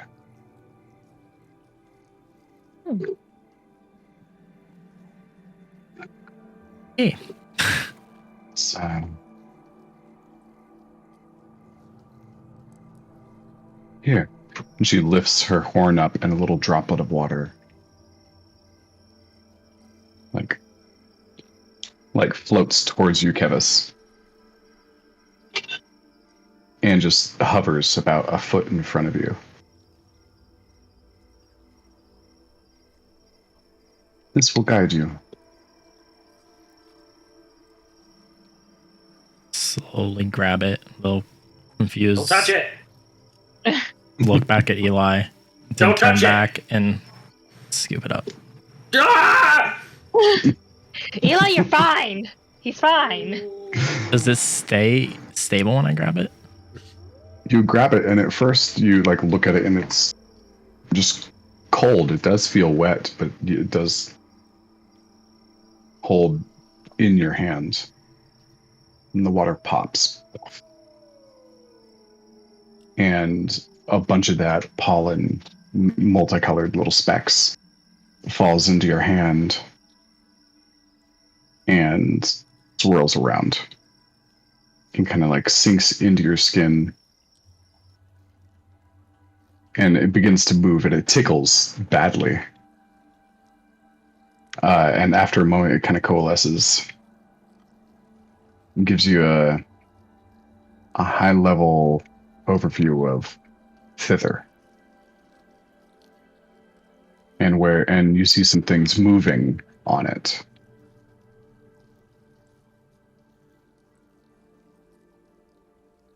I think he did something to Kepis. Yeah, Kevin's just gonna stare at his hand. He's gone. That hurt. Oh, now we have to kill Kevis. Kevin just turns and looks. I'm fine. We're gonna have to kill you. We don't know what it just did to you. You're sorry. I liked you. Insight check. I like you. Sure. I'm. Go. Oh my god. Uh, 20. like you. Dirty 20. All right, Eli. Roll persuasion or deception. there you go.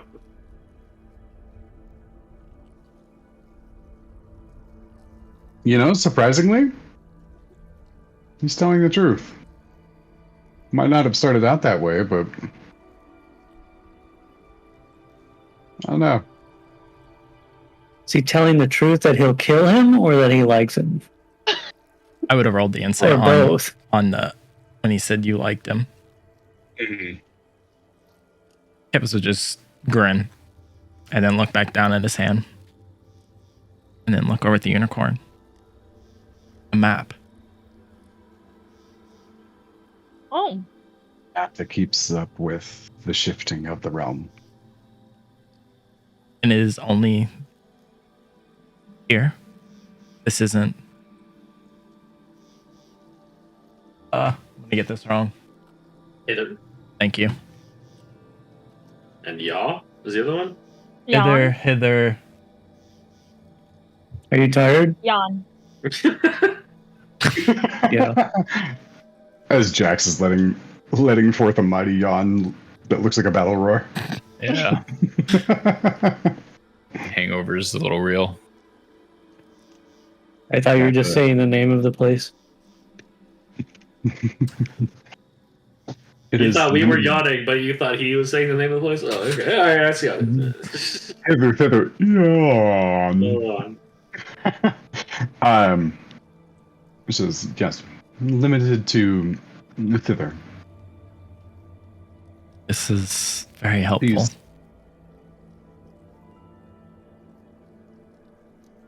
These pollens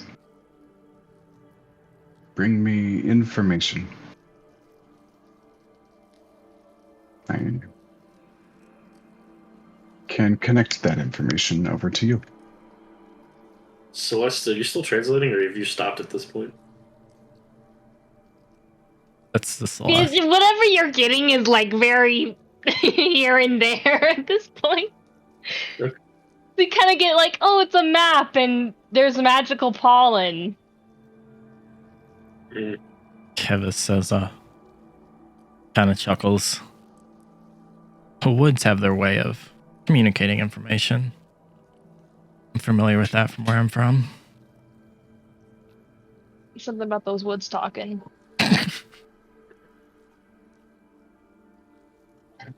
Oh god, Eli's gonna take this so out of context.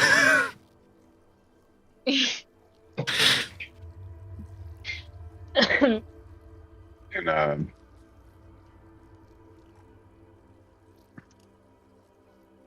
looks at you and says,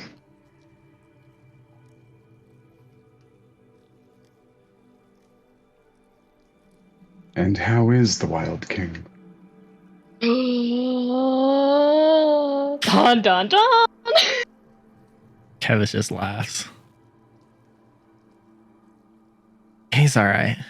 He's got his hands full. This kingdom. And my brother. But he's here when I need him.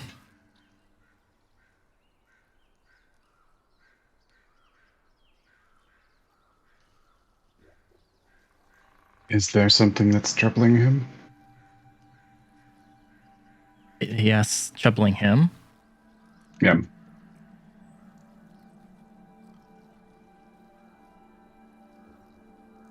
And you feel your mind kind of being like probed a little bit by this telepathy, looking for something a little deeper. Do you allow it? Yeah. Interesting. And you allow it and searches around for a moment. Then it lands on the memory that you have of talking with Oberon about your black eyes. And that is one of the only times you've seen him scared.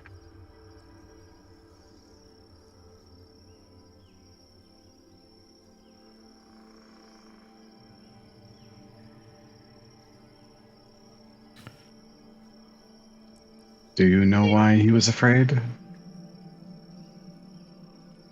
He cares for his people. His sons. And it is something that he fears he cannot handle with his own power. Yeah.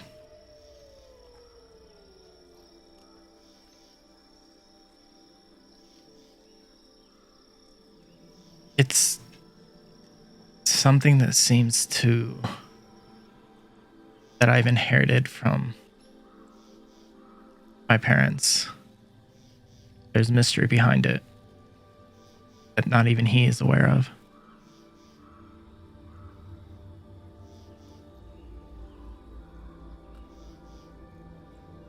And for a minute, Kevis is going to turn and look at Ash after he says his parents. Just like half a second glance. And look back over He's to talking about his parents. Nobody talks about. Kevis turns and curses at Eli in Elvish.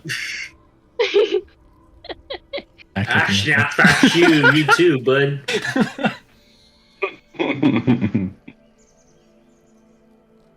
Is this something you know of? This mark that Oberon said.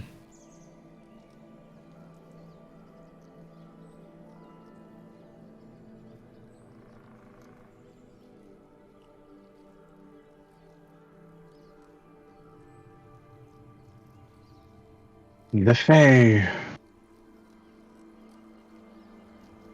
are complicated peoples. Bound by various rules and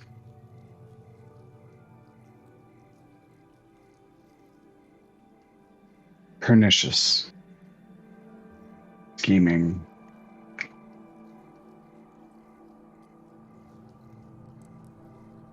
bitter and petty, but also joyful and triumphant.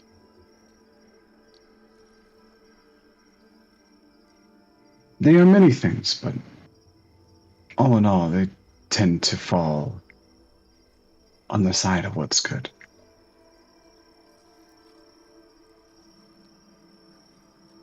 Similar to Celestials. more good than bad, but not all pure either.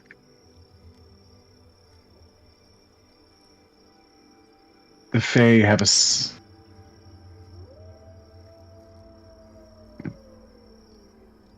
Fae have a similar relationship to the Celestials as the Fiends do to the Shadow Fae. A light and a dark side of the imperfect coin.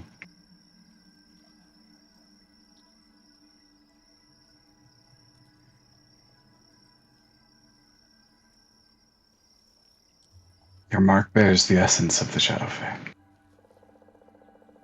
If this is gonna pull out his amulet, open it. I'm marked. These two in this picture were also marked. Why would family of elves living in the forest, minding their own business, in turn and show the photo be marked? Do you recognize these people?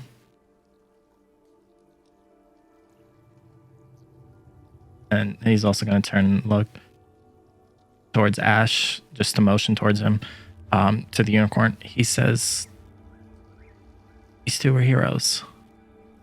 And to a child, their parents are always their heroes, but he said they're more than just that title of hero. They did something. Because they didn't always live in the house in the woods with their child, did they? Okay, here's not a game question, Morgan. Hmm. Evis is a child. Has he always been in that house? Yeah. Okay, so this is news to him. That his parents did something besides live in the forest? Mm-hmm. Oh, selfish. The world existed before you, Kevis. Your parents had lives and dreams before This you. man's like, man, they weren't doing. They were just waiting for me to be born. And then, like, all of a sudden, oh, we have a kid, we have to stop what we're doing. But you don't think about that. No, you're just like, oh, they always lived in this as house a and they kid, did nothing for their... as- I was. It was I just know, busting I his know. balls. I'm just continuing it. As makes sense as a kid, Kevis wouldn't really think that, probably. No. So, hearing that, Evis would kind of give a confused look. Do you know what they did?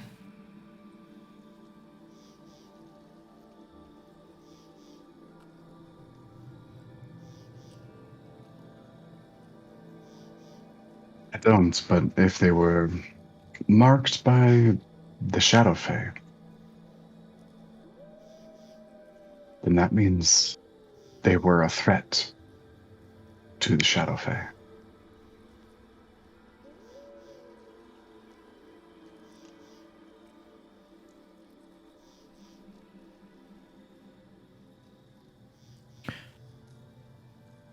How much out of game knowledge would I know in regards to Shadow Fae's trustworthiness? Roll a history check. Natural 20. Of course it is.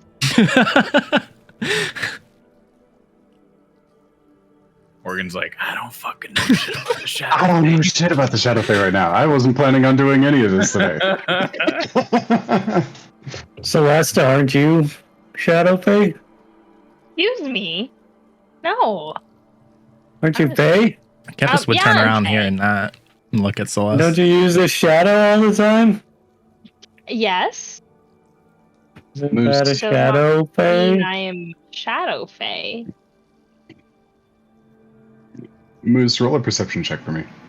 What's a Shadow Fae?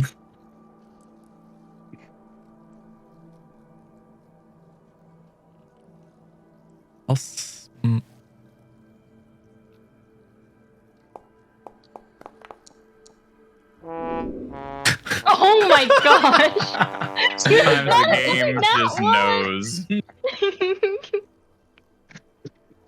I like that Mike's Okay. background just progressively becomes more and more garish unicorns. I'm trying to find a good one, sorry. Take your video off so we can see the whole thing. I'm taking my video off. Just like Hold on a I second. just want to see your full background Hide for a second. yourself is what he's saying. I don't know how Yeah. to do that. Just Just slide out of slide camera. Out of the, Step over slide out and of roll the. your Just chair look at your away. webcam. There you go. Oh, that's rude. Nice. Those hooves have talons on them. How do I get that mount? What do you mean? Is that a rare drop from this unicorn if we attack it? A mount? It's just it's a spectrum between here and that mount.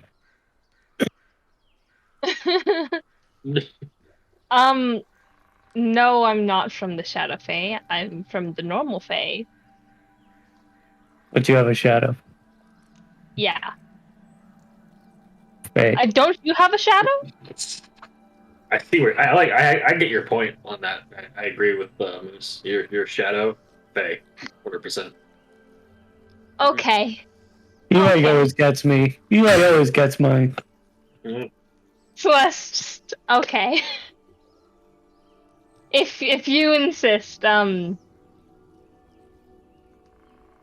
Shadow Fae are far more malicious than Fae. So you're not malicious, is what you're saying. In comparison, no. Can we leave now? Kevis is gonna look up and speak in Sylvan still. Are you watching us right now? If so, and he's hinting towards Oberon, we need to chat. Oh. And his Roll entire a persuasion check. That didn't sound like a yeah. Let's leave in your weird language. That sounded like let's talk more to this crazy unicorn. That wasn't yeah, no, he doesn't want to. You guys would have saw him just look up towards the trees away from the unicorn saying this. Celeste was like, okay.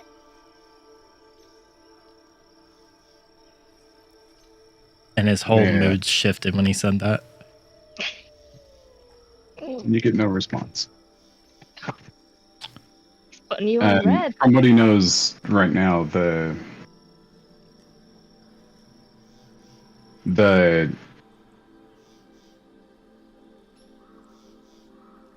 of all the realms of the Fae, they're a little bit like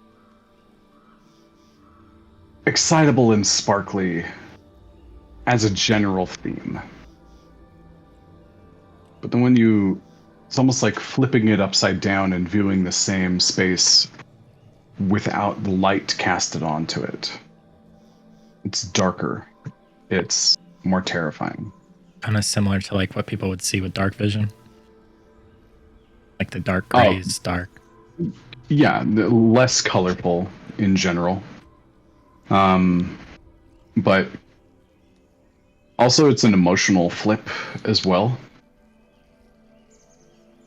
You have the Shadar Kai, who live in the Dark Realms.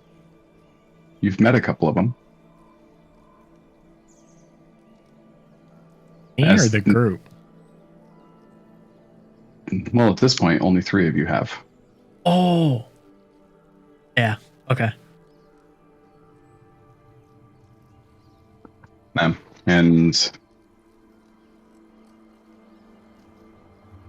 they have life devoid of a lot of light and color and joyfulness. Much more solemn and angry and deep and dark. But it's a very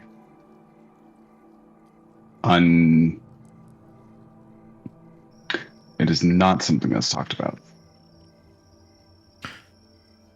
After sitting there, after reaching out to Oberon, not hearing anything,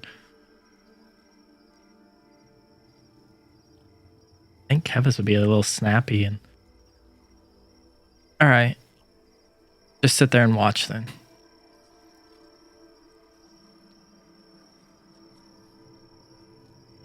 And look over at Will. Is there anything you want to know? Just changing the whole entire subject.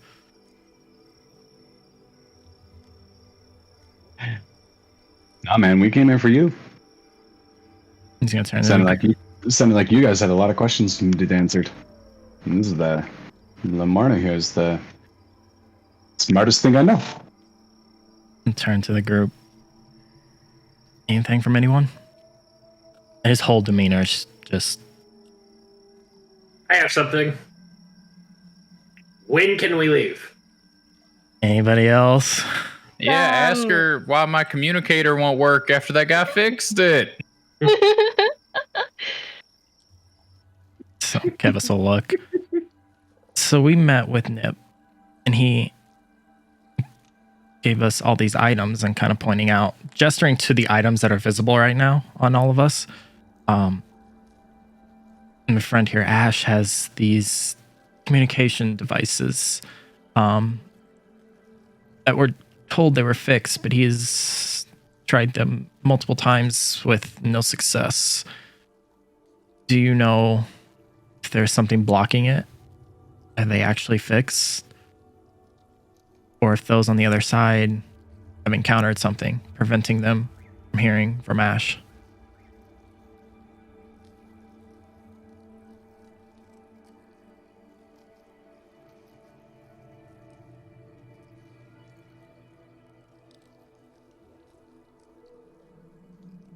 Closes their eyes and focuses.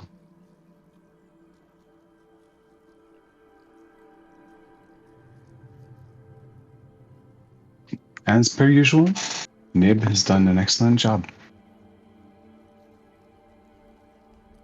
Laying this back to Ash. It's not a problem with his workmanship. All right.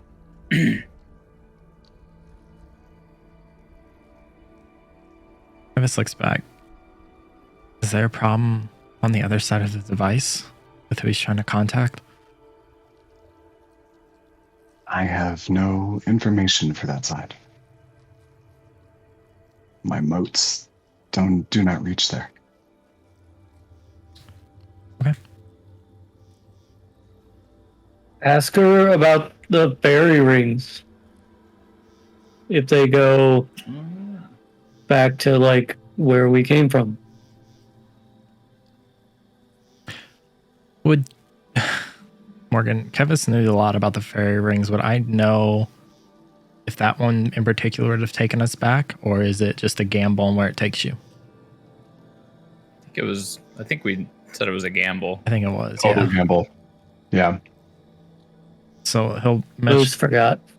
I mean, each fairy ring only goes to one destination, but you have no idea where that is. Right. Or if it's a one-way trip. Right. Yeah, it might not be as easy as getting, like, if you go through one, the trip back might not be so easy.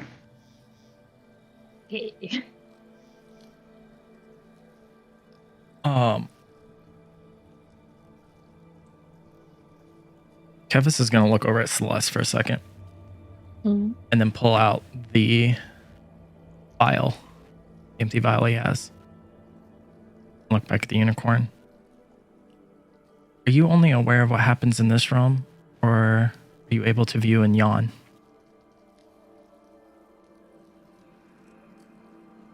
My powers only work in thither. For the most part. What do you mean for the most part? There are powers that are not associated with any realm.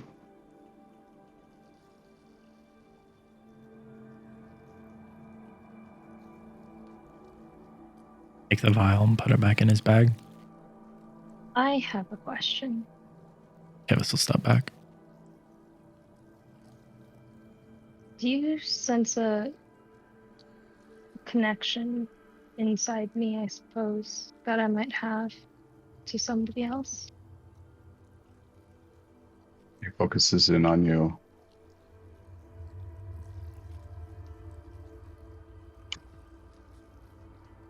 Her eyes open and her head jerks back.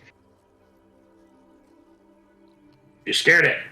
I know, I'm like, oops. My dear, you have quite the curse on you. I know.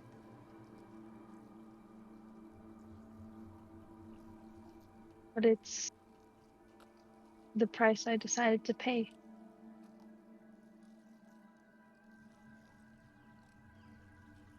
I don't think you understood your entire bargain.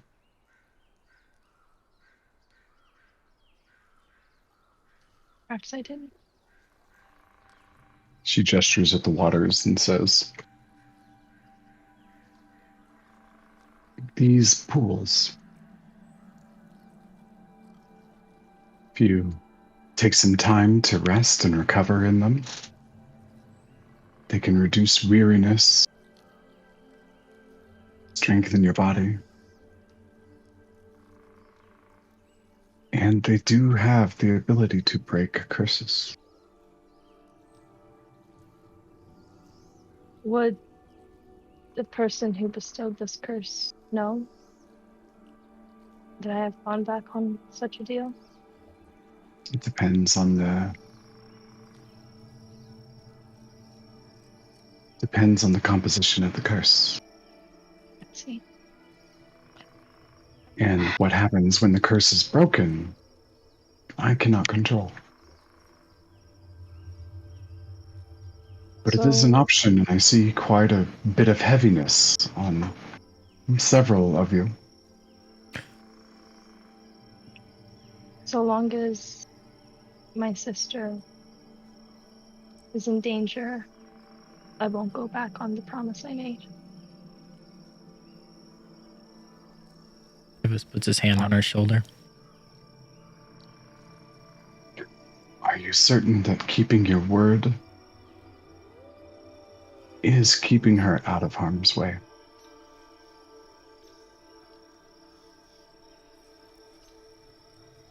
I suppose I can't be certain of that. Use the waters if you choose to do so.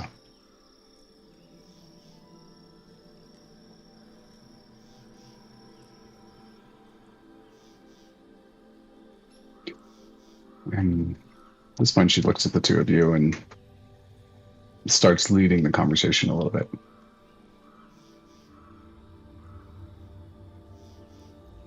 My mate, Eladon, was taken by the hags. His horn was chopped off.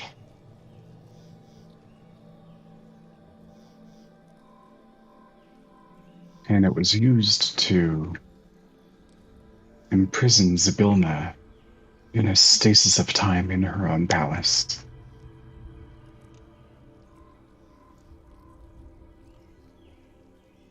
I don't know where he is, and I don't know where his horn is either.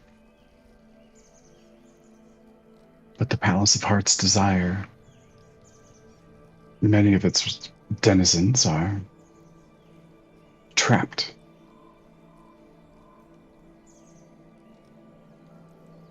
I wish for my mate to come home. And I wish for the wrongdoings of the hags to be undone.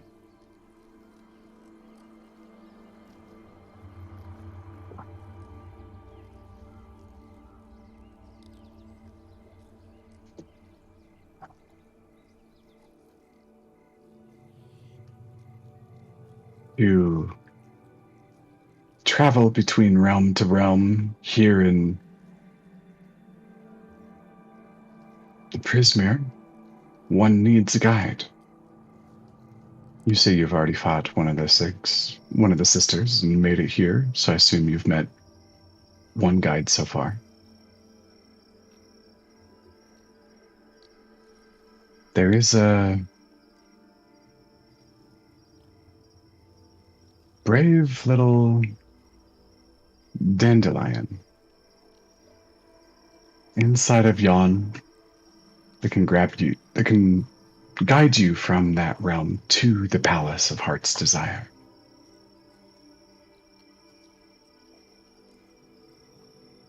There you will find the location of Zabilna, where her treacherous stepsisters imprisoned her.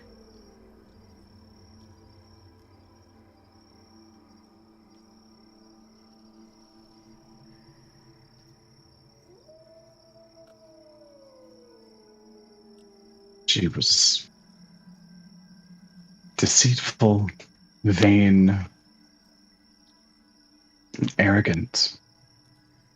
But Zabilna's magic kept the Prismeer safe and isolated from the other Fey realms that may want to entangle themselves with it.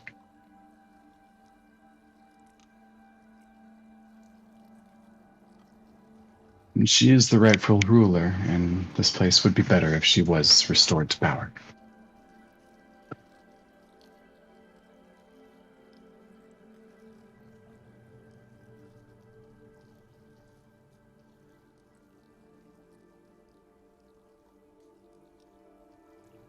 Hmm.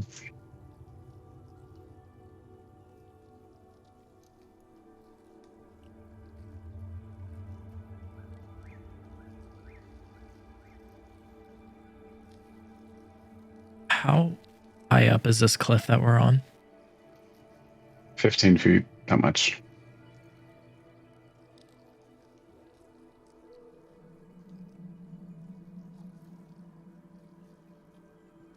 This dandelion you speak of. You know where they are right now?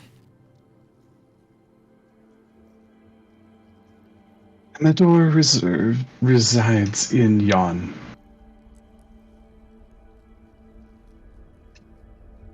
He is the most proficient of the guides and can travel from each realm as he pleases.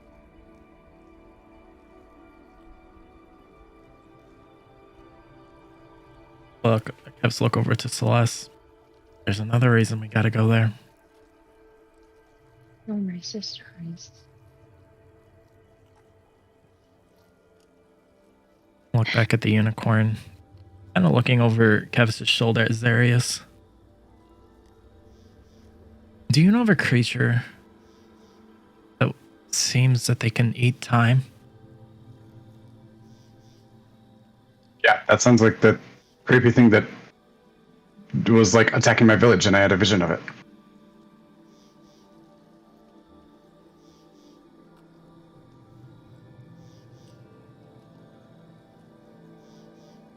Why? No, Kevis would have told that to asked the unicorn that in Sylvan. Oh, Yeah. gotcha.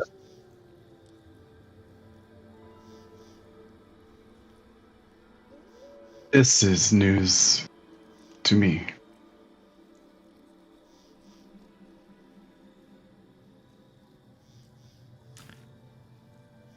I'm unsure of that one.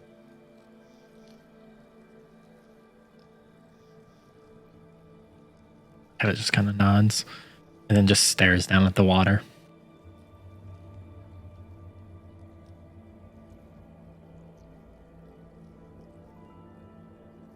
There are a few more things you should know.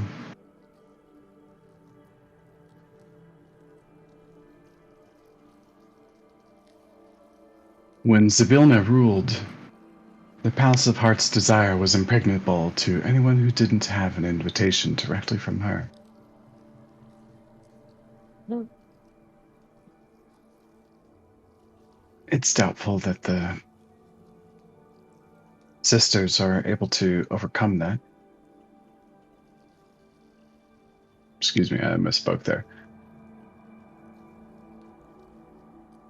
It's doubtful that the sisters are able to reinforce that rule without Zabilna's presence. Also beware of a terrible creature.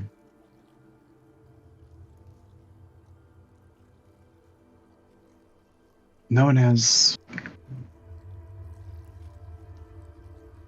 the Jabber. Mm.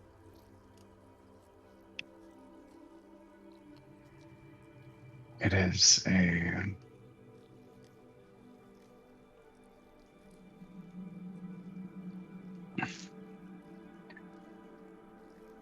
it's a dragon-like creature that resides inside of the palace since Zybilna has been frozen. Okay. And it is incredibly dangerous. Did you say Jabberwocky? I'm out of It's a character. I'm asking. Jabberwock. It's a Jabberwock? Jabberwock. It's a Jabberwock. Yeah. Okay. He cut out on my end, so I was like, what? Just Jabberwock. Jabberwocky is a different thing. And is there anything else that you all wish to know? Can we hear that, or is it still in Sylvan?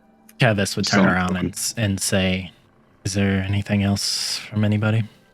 Oh, we've been asking 20 questions still? I thought y'all were having some deep, meaningful Oh, well, conversation. yeah, you guys have any questions? Did you say if we slept in the water, we'd get stronger?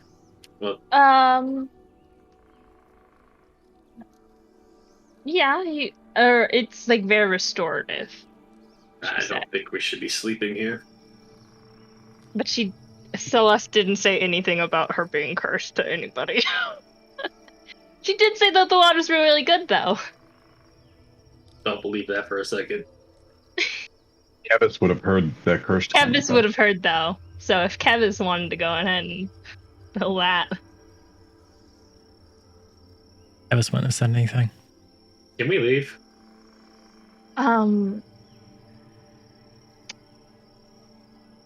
Do you want to leave right now? I think, Yes. honestly, we all could, I want the fuck away from here. I am not sleeping at all. If we stay here, I am fucking...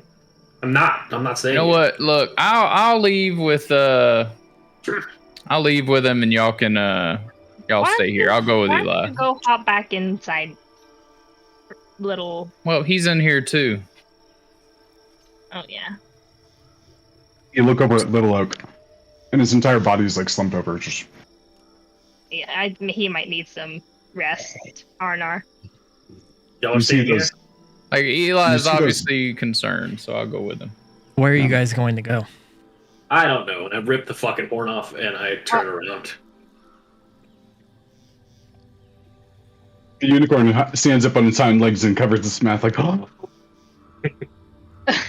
Just playing. He's kidding. It impales you. Wouldn't surprise me. Eli. I'm gone. Nope, left.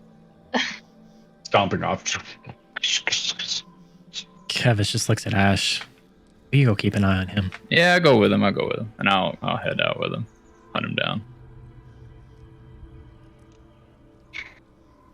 Kevin's just gonna stand at the end of the water here and just stare at Oh it. my god. This is So what the edge of the map looks like. I dead ass didn't know you could walk off the fucking map.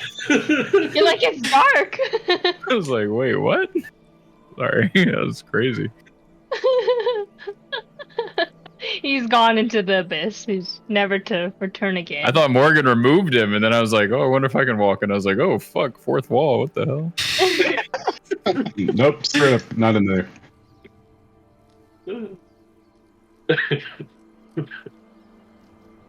Bane is gonna walk down to the water's edge and take off a boot and dip his toe in the water to see if anything happens. Because, like, holy water plus, like, infernal heritage.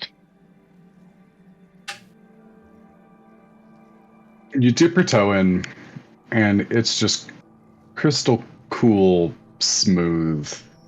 Feels great. It's cold enough to be refreshing, but not cold enough to be uncomfortable.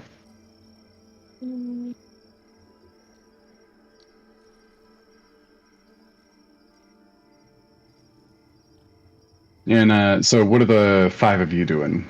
Celeste is definitely just, like, on top of this cliff looking down, eyeing this water. Kevis will look back up at the unicorn. You said this water can heal, remove. Would it remove my mark?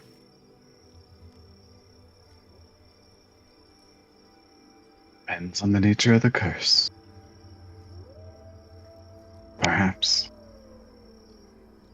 Kevin grabs his amulet and just kind of sits there.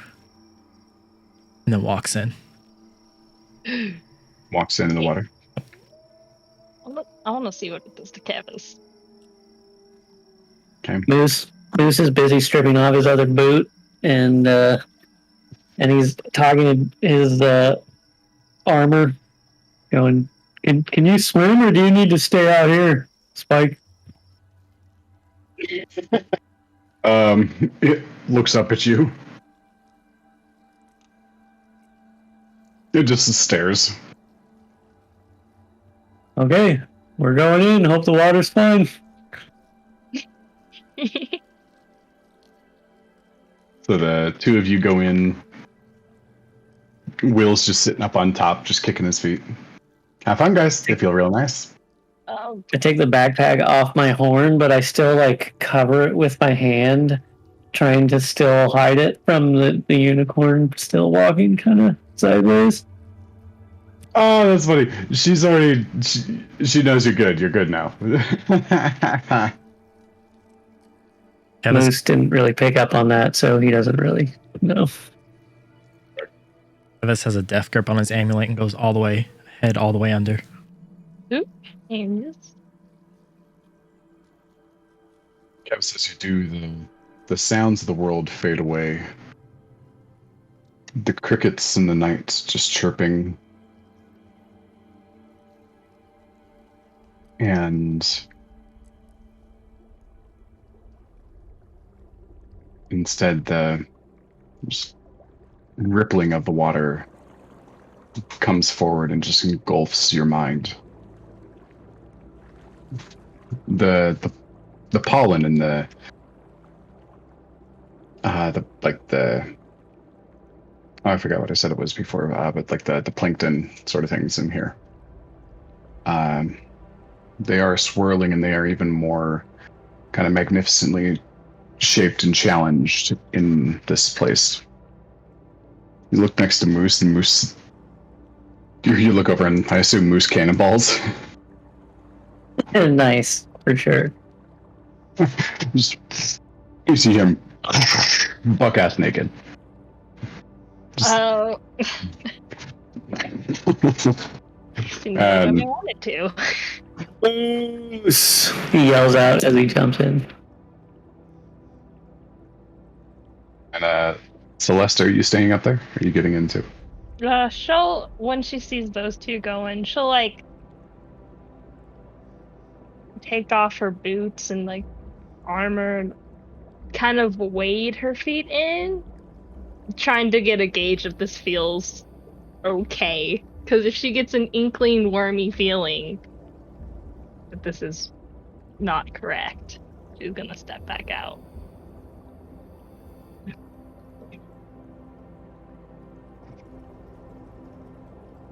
So, the three of you, Celeste, you get in, and it does feel incredibly comforting and cool, but like a warm embrace simultaneously. And there's like no part of her that's perhaps opposed to this entire thing. There's a part of you that is Besides the skepticism part of me. very skeptical, and you're keeping your eye on everything, but there's no warning, there's no evidence that it is damaging or threatening or anything at the moment. Okay. At the moment, he says. At the moment, she looks at the unicorn real quick. Like, whatever curse I carry with me will not harm this lake, will it? No. You may get some unpredictable results, but it won't damage the space you're in. Okay. And you dip in, and like kind of the three of you swimming around.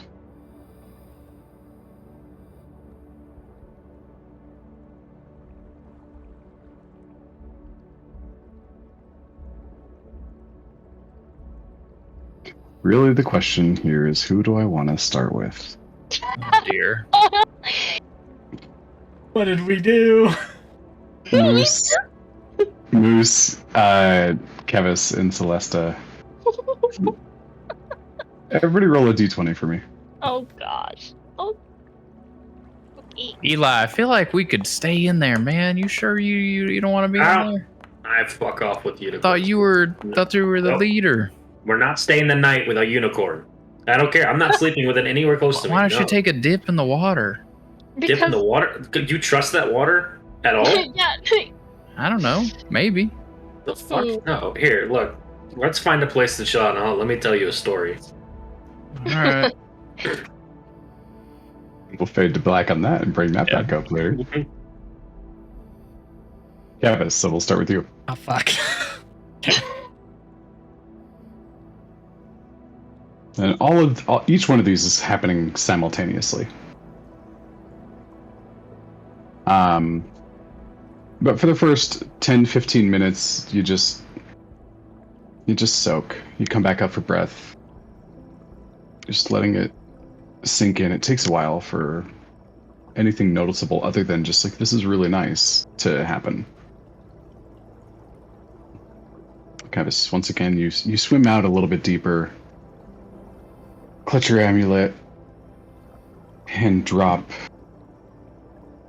and the water just flowing over your exposed skin on your body. I assume everybody's stripped off so they wouldn't like get their gear wet. Yeah, just the armor though. She still has. Mm-hmm. She's not. She's like not. Moose over here. She's not fully nude like the moose. Yeah. And Kevis, you go down in.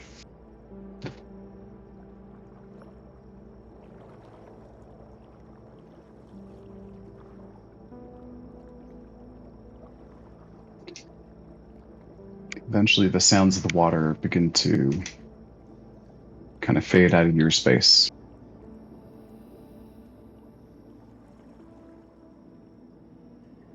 And you hear scratchy noises. Dry, scathing wind begin to build up.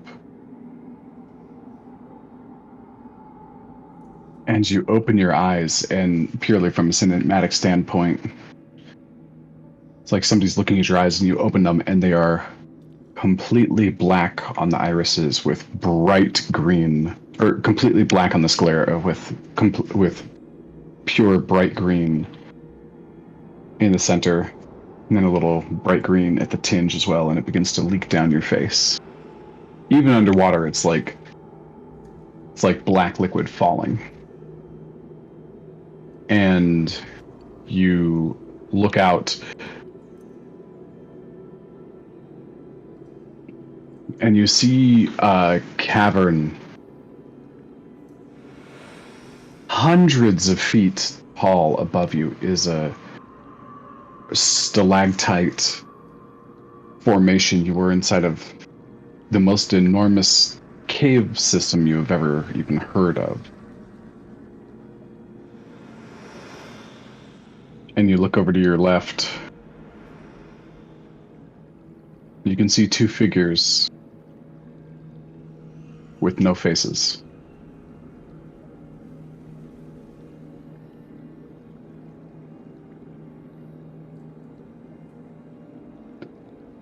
And you hear them talking, but it's muffled. Roll a perception check for me.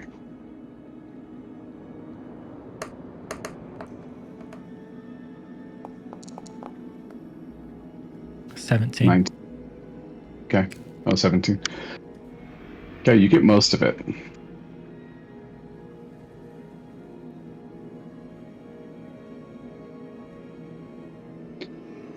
Well, what are we going to do? We can't just let them have it.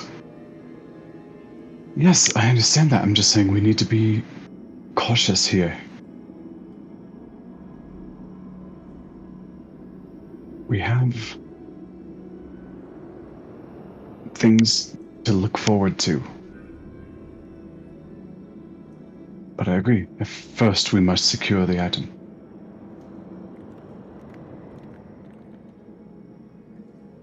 There will be no place for a family to grow up if they have them. Nowhere will be safe at all. Do I have control of my body? You do. Kevis just says the name. Questionable. Corey?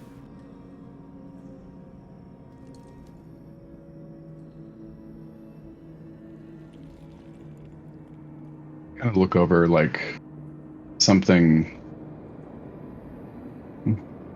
strange. Something in the wind.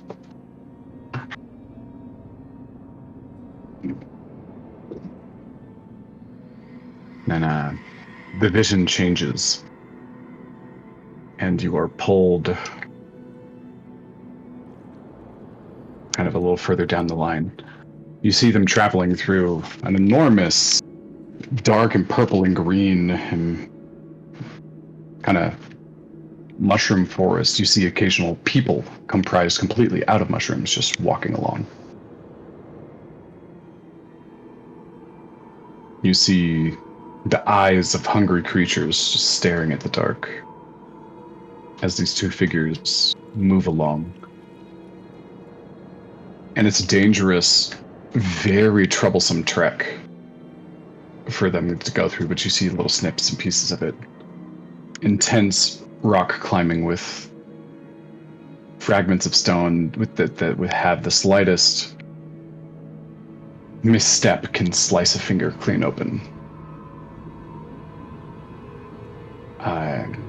Rummaging for food from plants that they've never even heard of before, but having to use their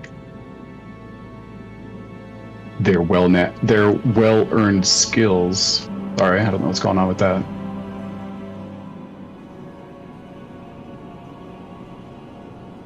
Some blaring music all of a sudden. Sorry, guys. Just thought it was building. Yeah, I'm like, woo! Apparently. My DJ skills aren't that sexy.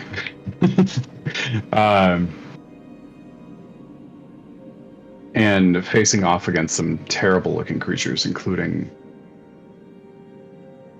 giant lizards, floating heads with eyes attached to tendrils. The battles, the fighting style, is it similar to Kevis's? You've seen exactly who. You've seen the base level of those movements before. This is incredibly advanced compared to what you were taught. Right.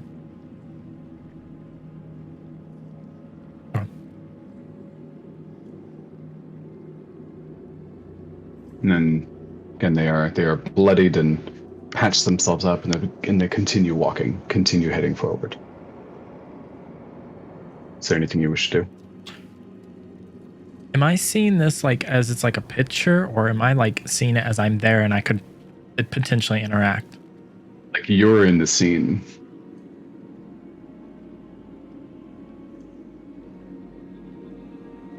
What are they doing right now? Resting? They're wounded, and like it looks like they've patched themselves up, and they're just continuing on. They look incredibly tired, but very determined to continue moving forward. How close am I to him? As close as you want to be. Kevis will walk up slowly, put a hand on one of their shoulders.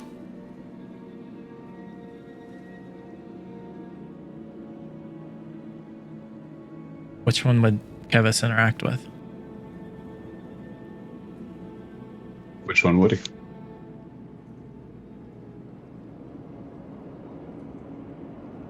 He puts a hand on the shoulder. He looks... Mother?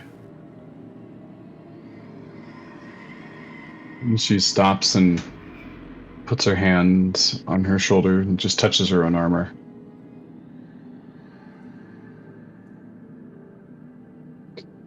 Curious. All the stress must be getting to me.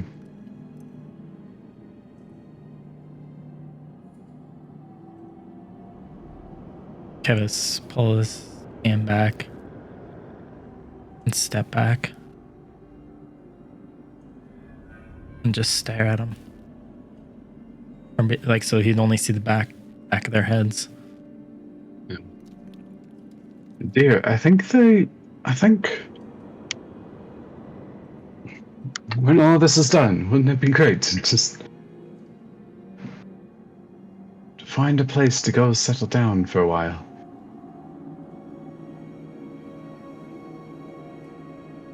Finally have that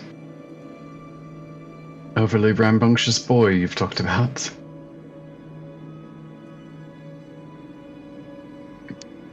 And he says wearily, "There is no idea I've ever heard of that would make me so happy as that. We make it through this, we'll build a cabin. Middle of nowhere, nobody will bother us.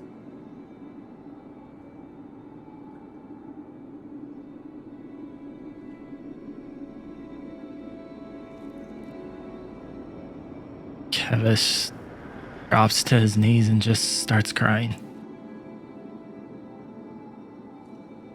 The scene pulls you along, just staying on your knees.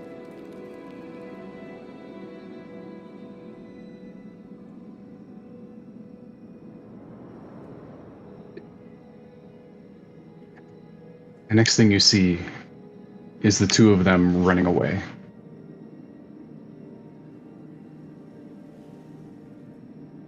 They are a dark, greenly lit castle, maybe made out of obsidian. And they are running desperately. Bolts of energy and metal and magic explode next to them. They dodge it and they switch to the side, occasionally sending a blast or an arrow shot over their own heads back towards their own pursuers. An arrow strikes somebody in the shoulder that was riding on top of a shadowy drake or winged creature of some sort, and they fall off, hitting the ground hard. We can't keep this up! We have to leave! Now! We only get one shot, and the best chance to use it is over there. I don't know if we're going to make it. And the two of them just continue to run, being pursued and harried, and the male is holding on to a large sack over his shoulder. Just strapped side to side and across, and when he's not firing an arrow from his bow, he's holding on to it for extra protection and extra security. And they begin to... And he says, "Dear, I know you're tired, but we have to proceed. One last push, and we'll be rid of this place. I think 5 years here is plenty enough, don't you?"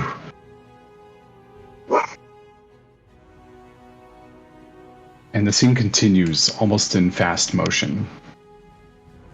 A daring pursuit, struggle, an occasional entity that drops down off of a small cliff and tackles one of them. A dagger pushing towards your mother's throat until your father finishes off a couple of pursuers and just like strong kicks this thing in the neck, and it just snaps and crumples to the side. He picks her up. He's like, "Little more. We can do this." And you see it ending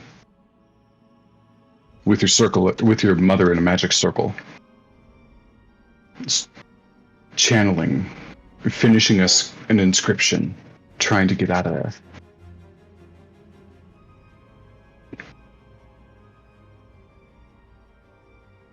And seconds before, it's kind of this gray stone circle, a few stalagmites and a few rock formations are nearby, a little bit of a valley, maybe a 20-foot kind of sinkhole. There's a small cliff above. No other enemies are pursuing at the moment, but just seconds before she finishes the circle and teleports them out of there. You see a staff and footfalls with it.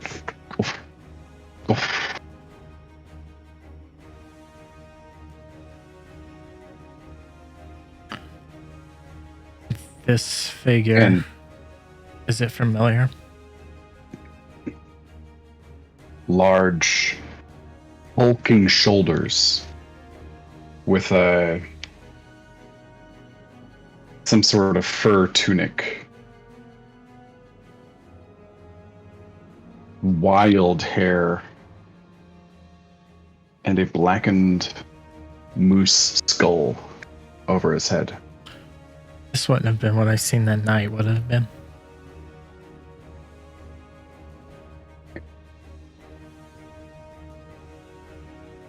And the most piercing black and green eyes you've ever seen that have haunted you for years. Kevis charges and attacks it. You draw your swords and run towards it. And if he can, he's going to try to do Zephyr everything he can. All right, you sprint, you use Zephyr, you use your every ability you have. As you come up, doesn't even look at you as you're charging. But as you come up, and it sees, and like you're almost in striking distance, is when he slams his staff, and the green, black flames and energy are building off of it. And they channel through the eyes in this green sockets. And the energy blasts out in the last second. Turns his head, stares straight at you as you're charging. As he slams the staff as the teleportation spell completes. And you and your mother and father are all whisked away. Mere milliseconds after the blast from this spell hits them both and hits you.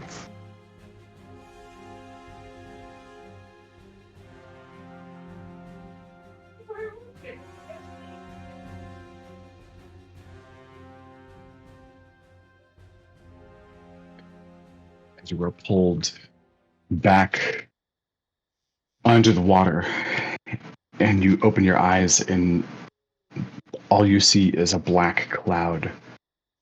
And as you move and try to swim away, it seems to be pulling out of your own eyes.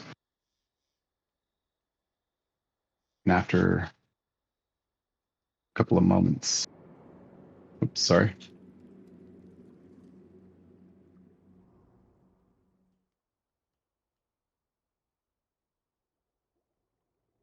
After a moment, the cloud stops and pulls away and begins to coalesce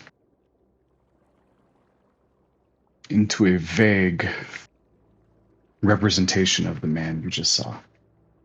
Not that you had very much detail on him, as he was completely black, backlit, except for his own magical energies. And as that pours out of you,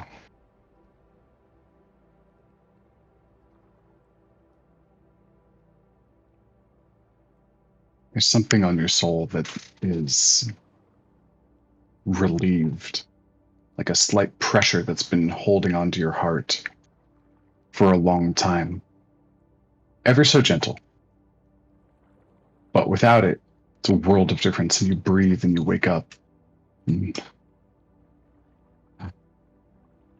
And the pain is still there. It just feels like additional movement is now available.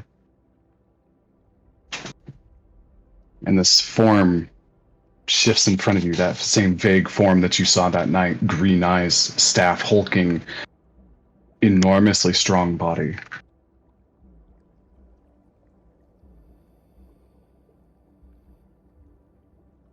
Roll an intelligence check for me. Or an investigation check, rather.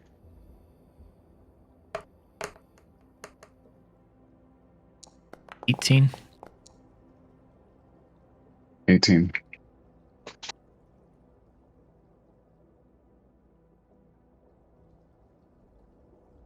You somehow know that that was the night that you were marked. You, who hadn't even been born yet, were marked at the same time that your parents were, because you were present in ethereal, divining fashion in the past and future simultaneously, and it still hits your essence. The mark was weaker than it was on your parents. But it is now gone and is standing in front of you. You see this black and green moose head, and it lowers its staff at you. And we are going to pick that up with initiative next time. What?